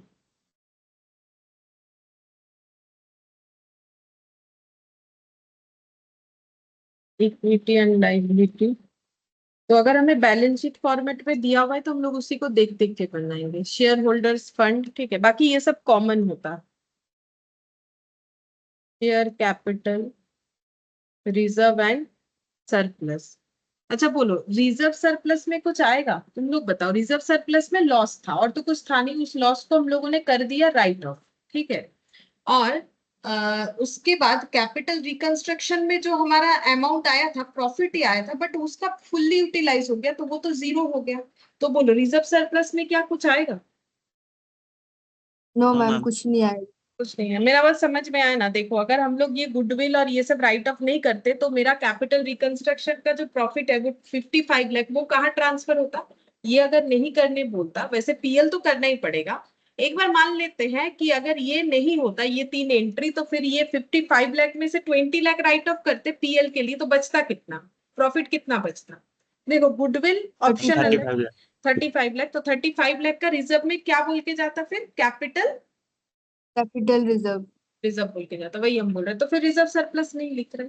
Non current liability में लॉन्ग टर्म बोरिंग, तो लॉन्ग टर्म बोरिंग में ना हमारा 2 डिवेंचर था। देखो, एक था 12% डिवेंचर, फर्स्ट और सेकंड डिवेंचर। अच्छा, अब ये डिवेंचर जो है, क्या सिर्फ एक्स और वाई को जो इशू किया, मतलब पूरा डिवेंचर का होल्डिंग क्या एक्स और वाई के पास ही था या फिर किसी और के पास भी था? वो हम लोग देखते हैं, कैसे पता चलेगा? तो एक्स और वाई का ये 12% फर्स्ट और सेकंड डिवेंचर मिला के कितना हो रहा है? पहले बोलो, फर्स्ट डिवेंचर मिला के कितना हो रहा है? 12% 5 लाख। एक्स 5 लाख, और यहाँ पर भी देखो कितना है, 5 लाख। मतलब ये पूरा डिवेंचर उन्होंने ही होल्ड कर रखा है। सेकंड वाला देखो, ये दोनों मिला के 10 कितना है? लाख। 10 लाख, और यहाँ पर देखो कितना है? 10 लाख। मतलब ये डिवेंचर पूरा का पूरा एक्स और वाई ने होल्ड कर रखा है। अब ये डिवेंचर कैंसिल हुआ कि नहीं, ये बोलो। एंट्री देखो, 12% first debenture, 12% second debenture, x और वाई दोनों ने कैंसिल किया कि नहीं किया? किया मैम। किया, लेकिन बदले में एक डिवेंचर क्रिएट भी हुआ है। कौन सा बोलो? एंट्री में 14% फर्स्ट डिवेंचर। 14% वाला, मतलब लॉन्ग टर्म बोरिंग हमें रखना पड़ेगा, हाँ, लेकिन कौन सा डिवेंचर हम लोग लिखेंगे? 14% फर्स्ट डिवेंचर। हाँ, वो लिखना पड़ेगा।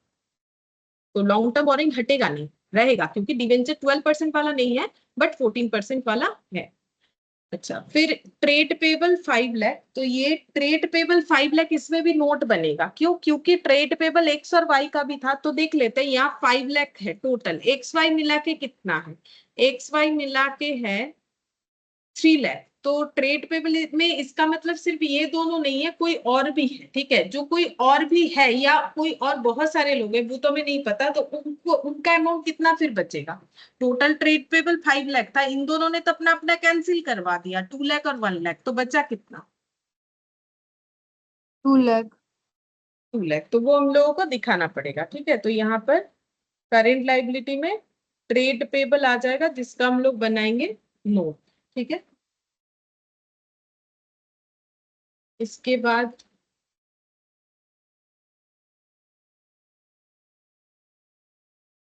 Assets, non current asset. Non current asset में देखते हैं पीपीई है। अच्छा, पीपीई पूरा रहेगा कि नहीं हम लोग देख लेते हैं एक बार, चलो। कुछ बिल्डिंग रहेगा, प्लांट रहेगा, कंप्यूटर का वैल्यू बस कम होगा, ठीक है, तो पीपीई आएगा हमारा। अच्छा, इंटेंजिबल एसेट गुडविल, क्या इसके लिए इंटेंजिबल एसेट बनाना पड़ेगा कि नहीं बनाना पड़ेगा? बोलो। एक मैम ही था नहीं बनाना गुडविल, पड़ेगा, नहीं राइट बनाना ऑफ। पड़ेगा, राइट ऑफ, ठीक है। अच्छा, तो ये नहीं बनाएंगे। करेंट एसेट ये जीरो था, तो करेंट एसेट, अब करेंट एसेट क्या कुछ बनेगा हमारा, क्या लगता है?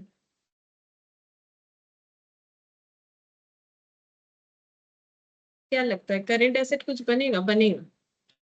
करेंट एसेट में कैश एंड कैश, हाँ बोलो बोलो। कैश का ma'am.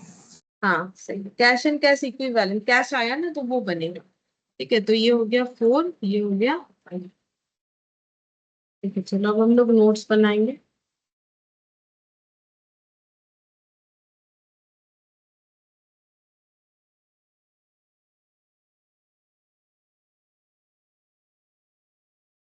Note number 1, share capital, equity share capital.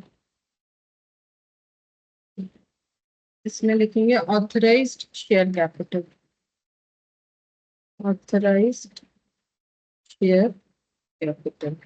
तो ऑथराइज शेयर कैपिटल कितना है? तो पहले से तो यहाँ 1,50,000 दिख रहा था, तो अब हम लोगों ने इक्विटी शेयर में किया क्या था, तुम लोग याद करो एक बार या फिर एंट्री देखो।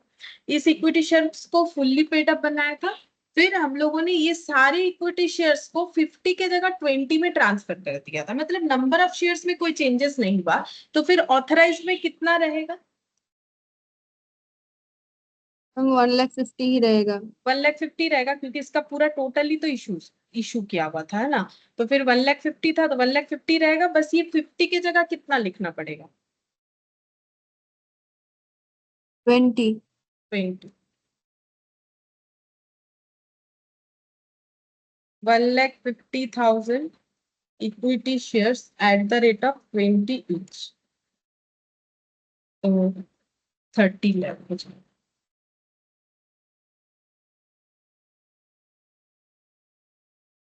फिर इसके बाद इशूड, सब्सक्राइब्ड,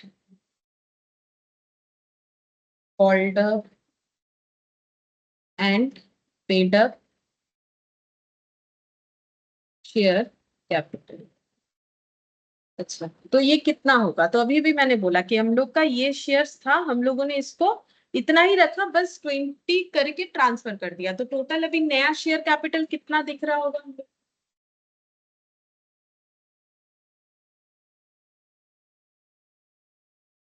बोलो। इतना शेयर्स था, इतना ही नंबर ऑफ शेयर्स है, बस 50 के जगह 20 हो गया ना, यही तो स्कीम में बोला था। तो टोटल शेयर कैपिटल अभी कितना होगा? हम 30 लाख। 30 लाख ही रहेगा। ठीक है, 30 लाख मतलब कितना करके हो जाएगा? 1,50,000 shares at the rate of 20। 20। ठीक है, तो यहाँ पर कितना हो जाएगा? 30 लाख। तो ये हो गया 30 लाख। अब एक चीज समझा देते हैं, अगर एंट्री में ढूंढने हम लोग जाएंगे तो थोड़ा सा प्रॉब्लम होगा। क्यों प्रॉब्लम होगा वो हम समझा देते हैं, मतलब वो भी समझ लेने वाला चीज ही है। देखो यहाँ पर एंट्री में अगर जाएंगे, नॉर्मली हम लोग एंट्री देख के ये सारी चीजों को डिसाइड करते हैं। ठीक है, तो अगर एंट्री देखोगे तो देखो 10 लाख का कैपिटल क्रेडिट और 30 लाख का कैपिटल क्रेडिट, और यहाँ पर 75 लाख का डेबिट। अगर तुम लोग इस तरीके से डेबिट क्रेडिट बैलेंस करोगे तो मुझे बोलो तो कितना आ रहा है?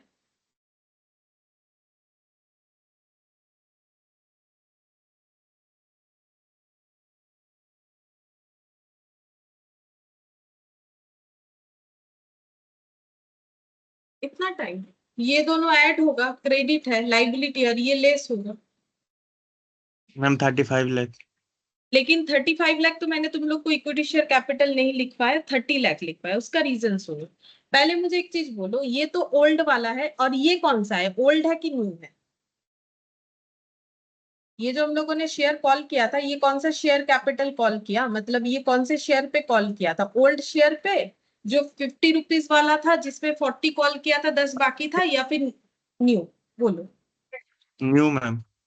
न्यू। मैम ओल्ड पे किए। ओल्ड पे किए थे, न्यू न्यू तो क्रिएट हुआ। ओल्ड ये 1 हाँ लाख मैम पे क्रिएट 50 में, ठीक है।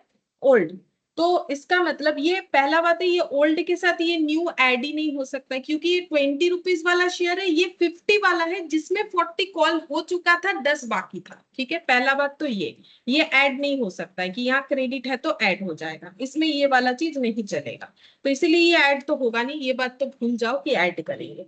तो फिर यहां से कैसे समझे? तो सीधा बात इतना है कि मेरा ओल्ड शेयर कैपिटल 75 लाख था, वो कैसे क्रिएट हुआ था देखो यहाँ, लेकिन 65 लाख दिख रहा है। 65 लाख में ये 10 लाख ऐड होके ये 75 लाख हुआ है, क्योंकि वहां फुल मतलब इनका फुल्ली कॉल्ड अप नहीं था, तो एक 10 रुपए वाला एंट्री हुआ। अदरवाइज ये एंट्री हमारा नॉर्मली होता नहीं अगर फुल्ली कॉल्ड अप होता। तो 75 लाख वाला आउट, 30 लाख वाला इन, ठीक है, तो हम लोग 30 लाख लिख देते। तो इसका मतलब इस एंट्री का इम्पैक्ट हमारे न्यू वाले बैलेंस शीट में क्यों आए? इस एंट्री का इम्पैक्ट तो हमारे न्यू वाले बैलेंस शीट में नहीं आएगा, क्योंकि इस एंट्री के लिए ही 65 लाख 75 लाख में ट्रांसफर हुआ है। बोलो ये बात समझ में आया कि नहीं?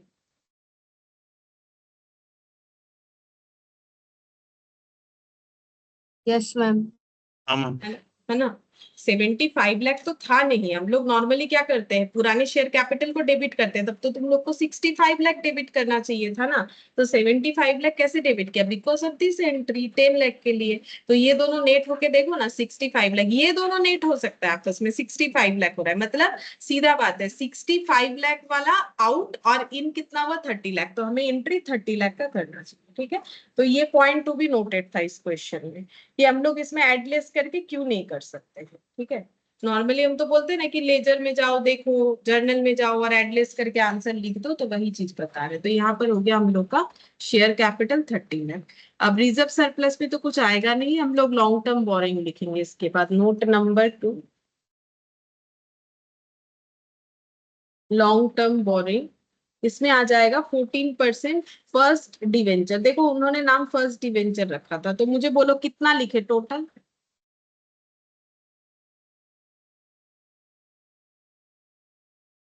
एंट्री देख के बताओ कितना होगा टोटल। मैम 10 लाख। हाँ 10 लाख। कितना कितना एक एक जन मतलब एक्स वाई का कितना अलग अलग लिख के 10 लाख करते हैं। मैम एक्स का 7 लाख है और वाई का 3 लाख। ठीक है, तो वाई का 3 लाख, तो ये टोटल हो गया हम लोग का 10 लाख, ठीक है। तो ये डिवेंचर यहाँ पर चला गया 10 लाख। इसके बाद ट्रेड पेबल। ट्रेड पेबल तो हम लोगों ने देखा ही, 2 लाख ना कितना आ रहा था। नोट नंबर 3, ट्रेड पेबल का ओपनिंग। अच्छा ये करेंट लायबिलिटी लिखना चाहिए।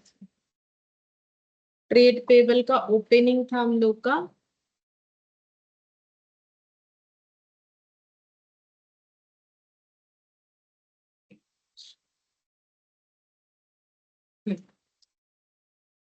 5 lakh, less cancel of mister Y X और cancel of mister Y. Mister Y और मिस्टर एक्स का जो कैंसिल हुआ, तो दोनों का कितना कितना कैंसिल हुआ? जितना जितना था पूरा ही कर लिया। कितना था? एंट्री में देख सकते हो, हम यहाँ से देख के लिख रहे हैं 2 लाख और 1 लाख।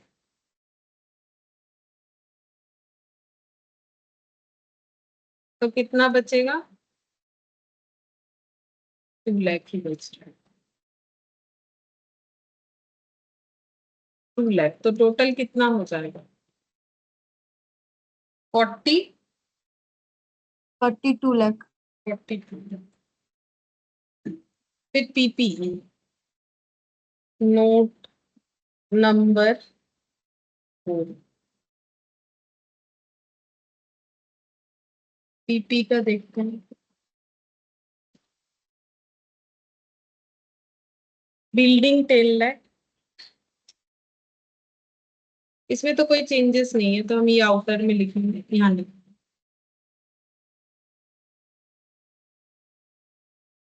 बिल्डिंग 10 लाख, प्लांट 10 लाख,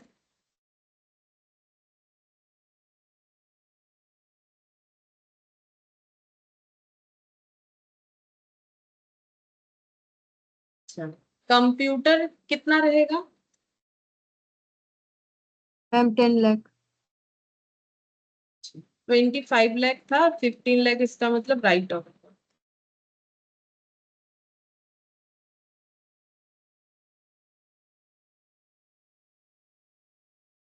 तो सभी 10 10 10 यानी कि 30 लाख। पीपीई 30 लाख।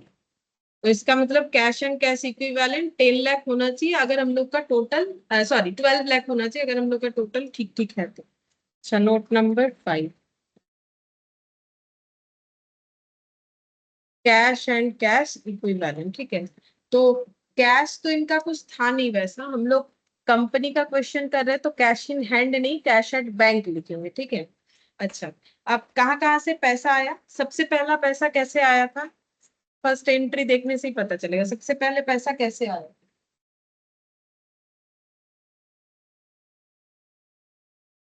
हम 10 Issue रुपीज कॉल बैक किया था उन्होंने।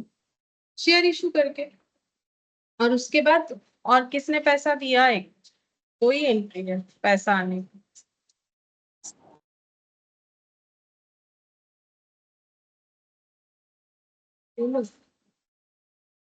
और मिस्टर एक्स ने 2 लाख रुपए 2 लाख रुपीज दिया था।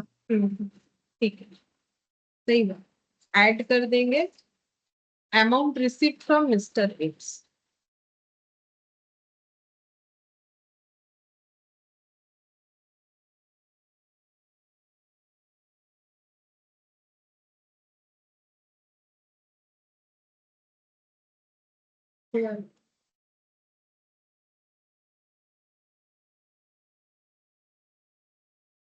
ठीक है, तो दोनों का टोटल हम लोग का कितना आ जा रहा है? 42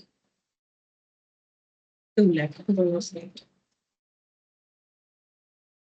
ठीक है, हो गया ये वाली। अच्छा, अब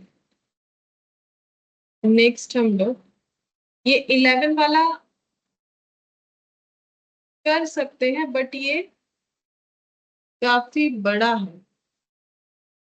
ठीक है, चलो एंट्री कर लेते हैं, जर्नल जो है बैलेंस शीट बाद में करेंगे। ठीक है, एंट्री एटलीस्ट कर लेते हैं, अगर बैलेंस शीट करने का टाइम नहीं होगा तो नहीं करेंगे। क्वेश्चन नंबर 11 देखो, इसमें बोला है the following is the balance sheet of Week Limited as at 31 March 2001। Equity and liabilities, यहाँ पर shareholders fund, share capital, reserve surplus, non current liability, trade payable, short term provision, property plant equipment, non current investment.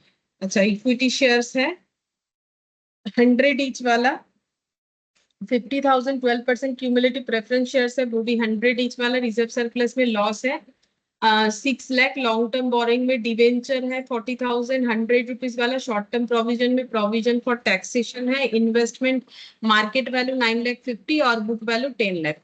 All existing equity share are reduce to 40 each. ठीक है, सारे equity shares को 40 rupees से कम कर देना है। ठीक है, तो हम लोग एक एक करके एंट्री करें। फर्स्ट एंट्री, ठीक है, फर्स्ट एंट्री में सारे इक्विटी शेयर्स को हमें 40 रुपीज, 240 रुपीज बोला है, 40 रुपीज तक लेके जाना है। तो पुराना इक्विटी शेयर कितने का था? 100 रुपीज का था, तो 100 रुपीज का शेयर 40 रुपीज हो जाएगा। तो बोलो कितने का बेनिफिट हुआ? 60। 60। ठीक है, तो फिर एंट्री हम लोग क्या लिखेंगे? पुराना वाला इक्विटी खत्म, शेयर कैपिटल अकाउंट डेबिट 100। 100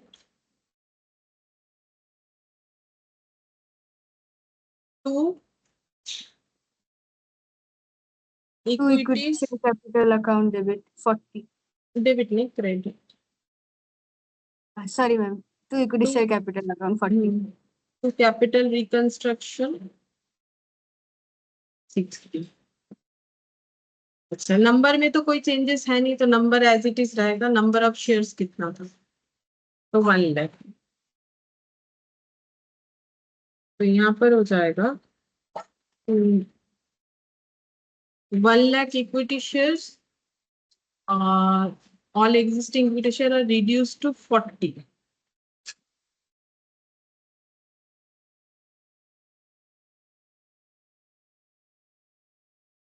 अच्छा, इसमें आगे भी कुछ है क्या?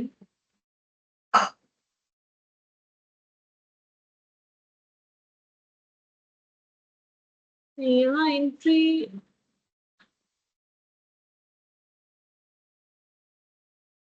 द रेट ऑफ, एक सेकेंड,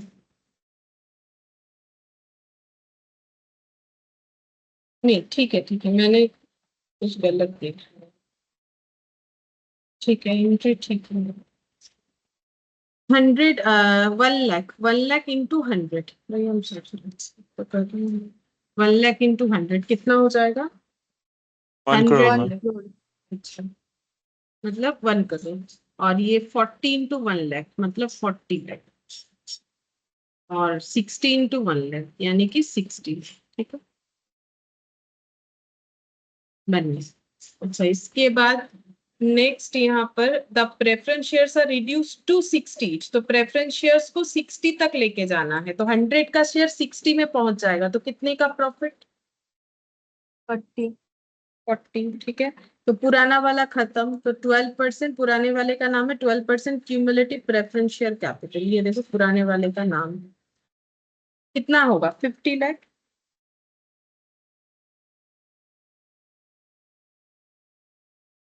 तू नया वाला का कोई नाम दिया है क्या? रेट तो कुछ बोला नहीं है, तो 12% ही कर देते। क्यूमुलेटिव प्रेफरेंस शेयर देखो कुछ बोला नहीं है, बोला है सिर्फ कम कर देना है, तो नाम वही है, मतलब डिविडेंड रेट वही रखा है। तो इसको कम करके कहाँ तक लेके जाने के लिए बोला है? 60 तक, रिड्यूस टू 60। तो ये 100 रुपए वाला था, ठीक है, इसे हमें 60 रुपीज तक लेके जाना है, तो हमारा प्रॉफिट हो जाएगा कैपिटल रिकंस्ट्रक्शन बोल के 40 रुपीज। तो इनटू कितना करके होगा? तो नंबर ऑफ शेयर्स तो उतने ही रहेंगे, तो नंबर ऑफ शेयर्स था कितना लिखना भूल गए। 50,000। तो ये इंटू 50,000, ये भी इंटू 50,000, तो देखो तो कितना होता है। 30-20 मैम। 50K लिखती है, ये हो जाएगा 30 लाख। और ये हो जाएगा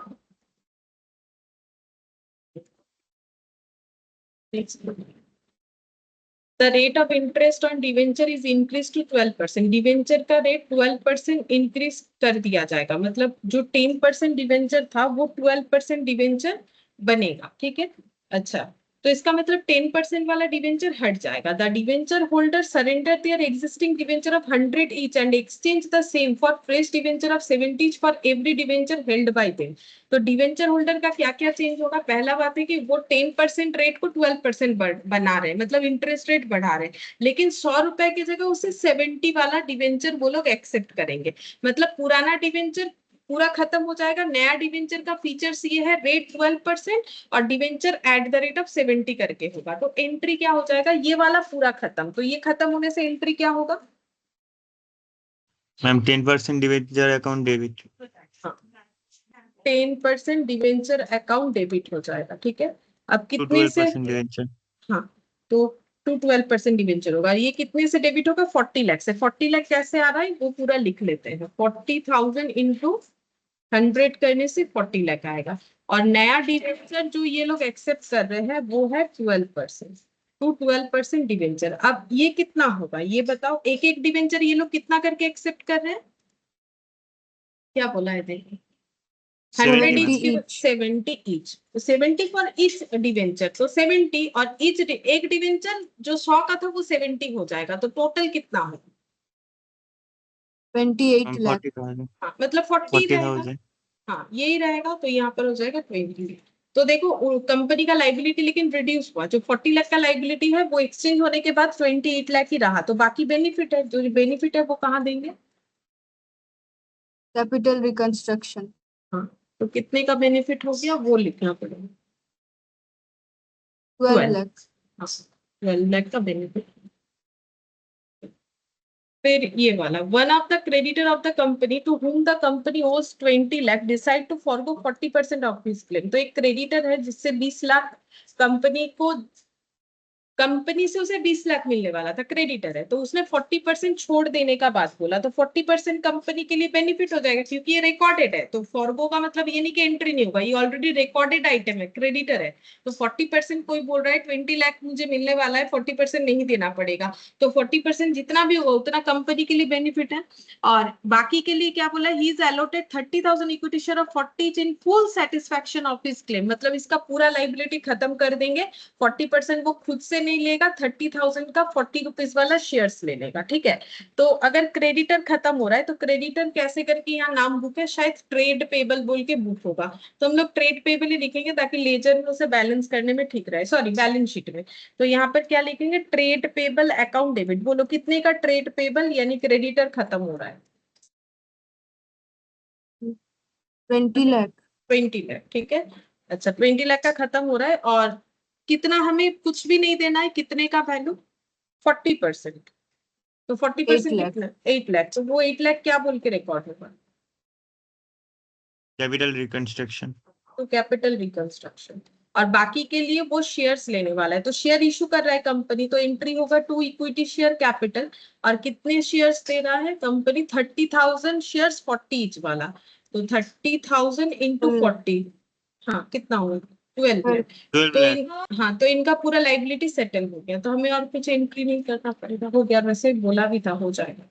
प्रॉपर्टी प्लांट एंड इक्विपमेंट को कम करना है, करंट एसेट को रीवैल्यू इतने से करना है, टैक्सेशन लाइबिलिटी इतने से सेटल करना है, investment to be brought to their market value करना है, ये it was decided to write off the debit balance of profit and loss. तो ये सारे एंट्री को हम लोग एक ही जगह पे कर देते हैं।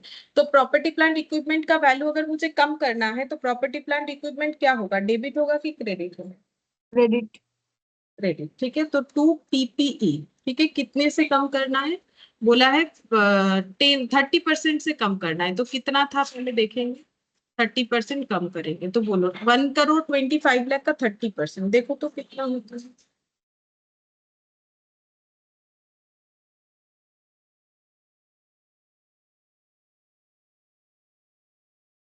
कितना होता है? 37,50,000। 37,50,000 पीपी का वैल्यू इतने से कम हो जाएगा, ठीक है। नेक्स्ट देखते हैं क्या बोला है। करंट एसेट को 45 लाख से रिवैल्यूट करना है, तो करंट एसेट कितने का था? 45 लाख करना है, तो करंट एसेट अच्छा 1 करोड़ था, उसे हमें 45 लाख करना है, तो करंट एसेट का वैल्यू भी कम कर देना है। कितना हो जाएगा? 1 करोड़ से 45 लाख होने का मतलब कितने से कम होगा? 1 करोड़ 55 लाख।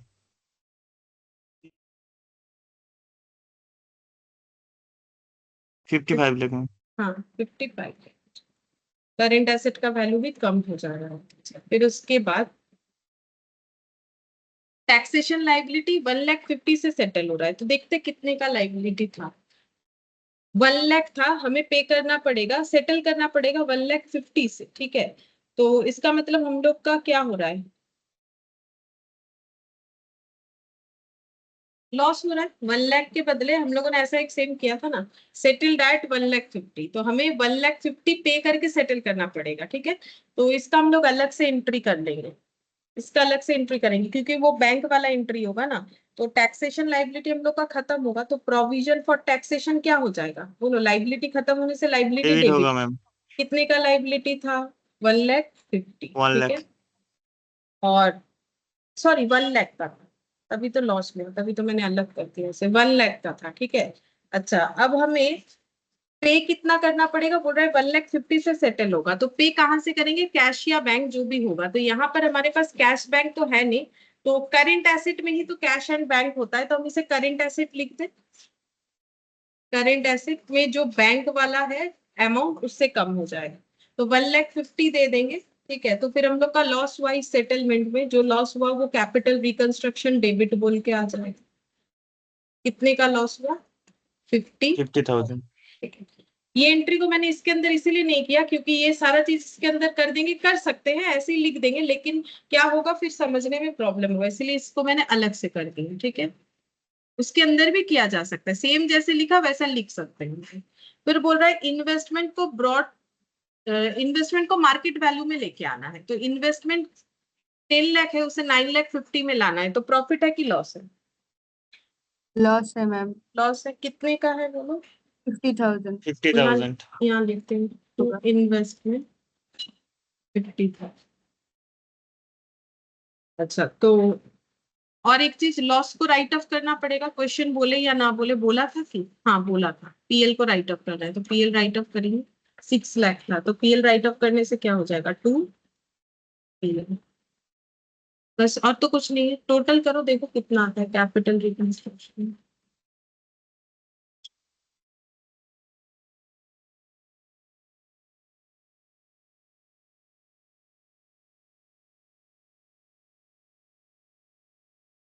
मैम 99 लाख। 99 लाख, ठीक है। 37,50,000 और 1 लाख, 38 लाख, 38 और 6, 41 और 30। हाँ 99 ठीक है। अच्छा अब क्या करना है? अब कुछ नहीं, अब देखना है कि हमारा ओवरऑल रिकंस्ट्रक्शन स्कीम पे प्रॉफिट हुआ कि लॉस, और उसके बाद देखना है अगर प्रॉफिट हुआ तो कैपिटल रिजर्व में ट्रांसफर होगा। तो चेक करो यहाँ एक बार, ये देखो 60 लाख का प्रॉफिट जब भी क्रेडिट हो रहा है तो ये एक नॉमिनल अकाउंट है ना, तो 60 लाख का प्रॉफिट। अच्छा उसके बाद फिर से 20 लाख का प्रॉफिट, ठीक है, तो 60 और 20, क्योंकि देखो ना क्या इक्विटी प्रेफरेंस दोनों में ही प्रॉफिट हुआ था, तो 60 और 20 कितना हो गया, 80 लाख का प्रॉफिट।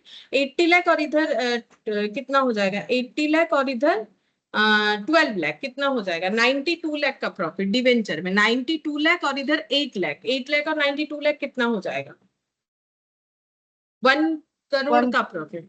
हाँ 1 करोड़ का प्रॉफिट और 99 लाख का लॉस, तो कितना बच रहा है प्रॉफिट, 1 करोड़ से 99 माइनस करना, 1 lakh, 1 लाख का प्रॉफिट बच रहा है। ठीक है, अब 1 लाख का प्रॉफिट में से 50,000 का लॉस, तो कितना प्रॉफिट बचेगा, 50,000. 50,000। तो प्रॉफिट कैपिटल जो है रिजर्व मैम। कैपिटल रिजर्व में, तो हम लोग क्या लिखेंगे, प्रॉफिट था तो क्रेडिट था, जब इसको ट्रांसफर करेंगे तो वो खत्म हो जाएगा अकाउंट, तो capital reconstruction account debit to capital reserve. ठीक है, ठीक है बस हो गया। और इसमें हमें बोला है बैलेंस शीट बनाने के लिए, ठीक है, चलो बैलेंस शीट भी बन जाएगी।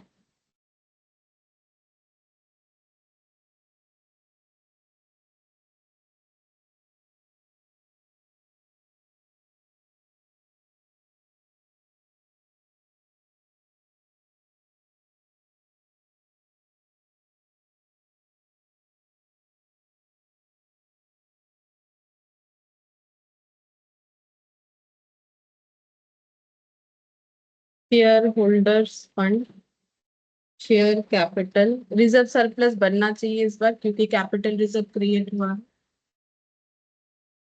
चेक कर लेते हैं, तो share holder share capital reserve surplus. अच्छा long term borrowing, non current liability, long term borrowing ये भी बचा हुआ है, non current liability, long term borrowing, current liability, trade payable और short term provision. Short term provision में सिर्फ tax था वो कंप्लीट हो गया, तो उसको लिखने का जरूरत नहीं, सिर्फ ट्रेड पेबल हम लोग लिख लेंगे।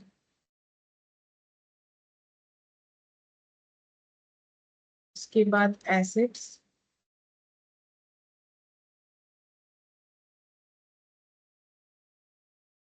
Non current asset, PPE, PPE के बाद नॉन करेंट इन्वेस्टमेंट वो भी रहेगा क्योंकि उसका वैल्यू कम किया गया है, तो रिकॉर्ड तो होगा नॉन करेंट इन्वेस्टमेंट बी, और 2 है करेंट एसेट। बस अब नोट्स जो भी बनेगा, तो ये बन गया नोट नंबर 1 2 3, पहले ये बना लेते हैं।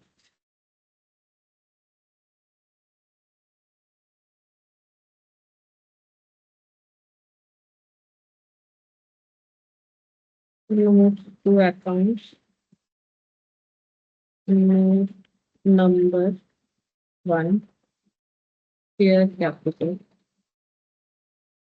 इक्विटी शेयर कैपिटल, देखते हैं इक्विटी शेयर कैपिटल 1 लाख और 1 लाख इक्विटी शेयर्स है। ठीक है, तो यहाँ पर लिखेंगे ऑथराइज्ड, एक साथ लिखते हैं क्योंकि जितना ऑथराइज्ड है, क्योंकि ऑथराइज्ड कुछ बोला नहीं है तो उतना ही इशूड, उतना ही सब्सक्राइब हो जाएगा,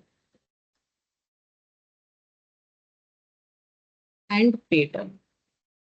अच्छा कितना इक्विटी शेयर होगा, अगर हम लोग एंट्री याद करें, हमारा 1 लाख ही था, सिर्फ 100 को हम लोगों ने चेंज किया था, और शायद 1 लाख बढ़ जाएगा बिकॉज किसी को हम लोगों ने शेयर इशू किया था कोई लाइबिलिटी सेटल डाउन करते हुए। देखो 30,000 का शेयर इशू किया था ट्रेड पेबल को, तो 1 लाख था, ये देखो 1 लाख शेयर्स था, नंबर ऑफ शेयर्स ये रहा, 1 लाख शेयर्स था और 30,000 इशू किया, तो बोलो टोटल नंबर ऑफ शेयर्स कितना हो जाएगा, ये वाला हो गया, ये तो कैपिटल रिकंस्ट्रक्शन। 1 लाख शेयर पहले से था और 30,000 इशू किया, बोलो टोटल नंबर ऑफ शेयर्स कितना हो जाएगा, 1 lakh 30. 1,30,000 shares at the rate of कितना करके, अब सारा शेयर्स 40 रुपीज वाला है। देखो नया तो 40 हम लोगों ने बनाया ही है, खुद ही लिखा है हम लोगों ने, देखेंगे तो पता चलेगा न्यू 40। और जिनको इशू किया उनको भी देखो क्वेश्चन में बोला था कि कितने रुपए का शेयर इशू किया है, 40, क्योंकि अब सारा शेयर्स अगर 40 का ही है तो 40 का इशू कर सकते, दूसरा कोई कर भी नहीं सकते। तो कितना होगा टोटल, एक बार चेक करो, हम तब तक प्रेफरेंस शेयर क्या करेंगे। 52 lakh मैम। 52 लाख। अच्छा, अब authorised, issued, subscribed and paid up. Issued, subscribed and paid up. तो प्रेफरेंस शेयर कैपिटल, ये तो किसी को इशू नहीं किया है, तो कितना बचा है, 50,000, 60 रुपीज वाला 30 लाख। ठीक है, सिंपल। नाम है 12% क्यूमुलेटिव प्रेफरेंस शेयर्स, तो 50,000 12% cumulative preference share capital at the rate of ₹60, तो कितना हो रहा है 30 लाख। तो टोटल करने पे कितना आ जाएगा 80।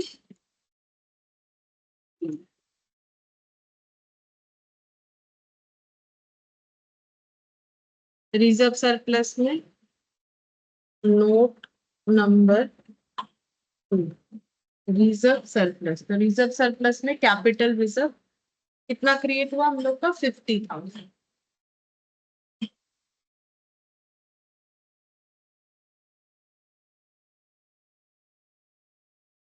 Long term boring, note number 3, long term boring.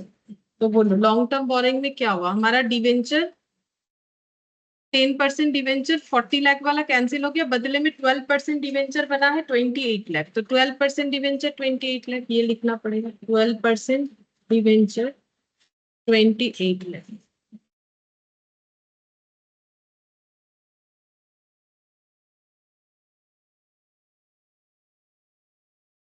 अच्छा, ट्रेड पेबल, तो ट्रेड पेबल कितना था 50 लाख का। अच्छा, ट्रेड पेबल कितने से कम हुआ है, एक बार देखो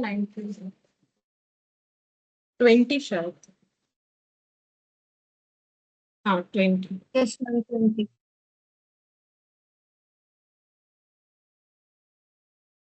ट्रेड पेबल था 50 लाख,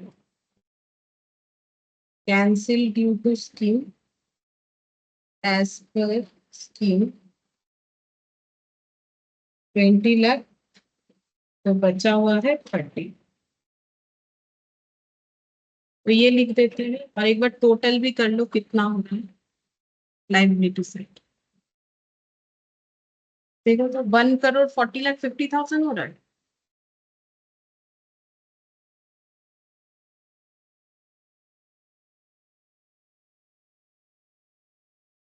$82 लाख, 28 लाख, 30 लाख, हाँ 140 और बाकी 50,000, 140 और बाकी 50,000, ये हो सही है।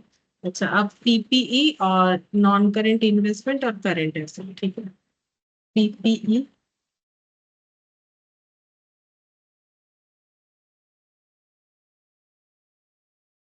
नोट नंबर देखना पड़ेगा कितना होगा, पीपी बना रहे पीपी में, पीपी है हम लोग का 1,25,00,000। बोलो कितना पीपी कम किया हम लोगों ने,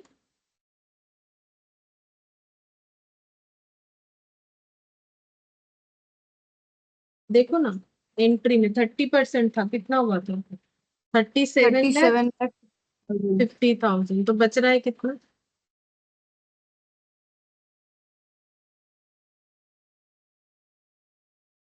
बोलो बच रहा है कितना, 57,50,000 57 लाख, 87 लाख ना, ma'am 87 lakh।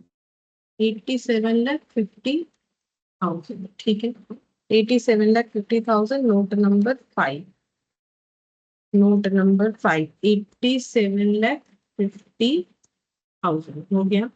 Note number 6 investment, investment का मार्केट वैल्यू में लेके जाना है। तो इन्वेस्टमेंट था 10 लाख का,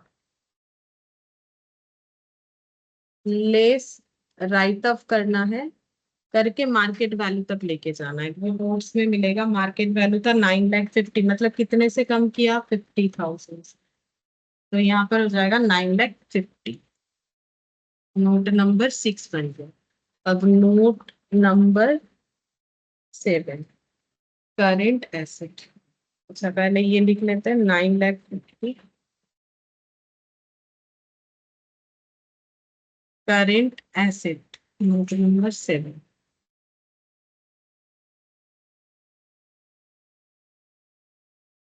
करेंट एसेट का ओपनिंग बैलेंस कितना था, 1 करोड़,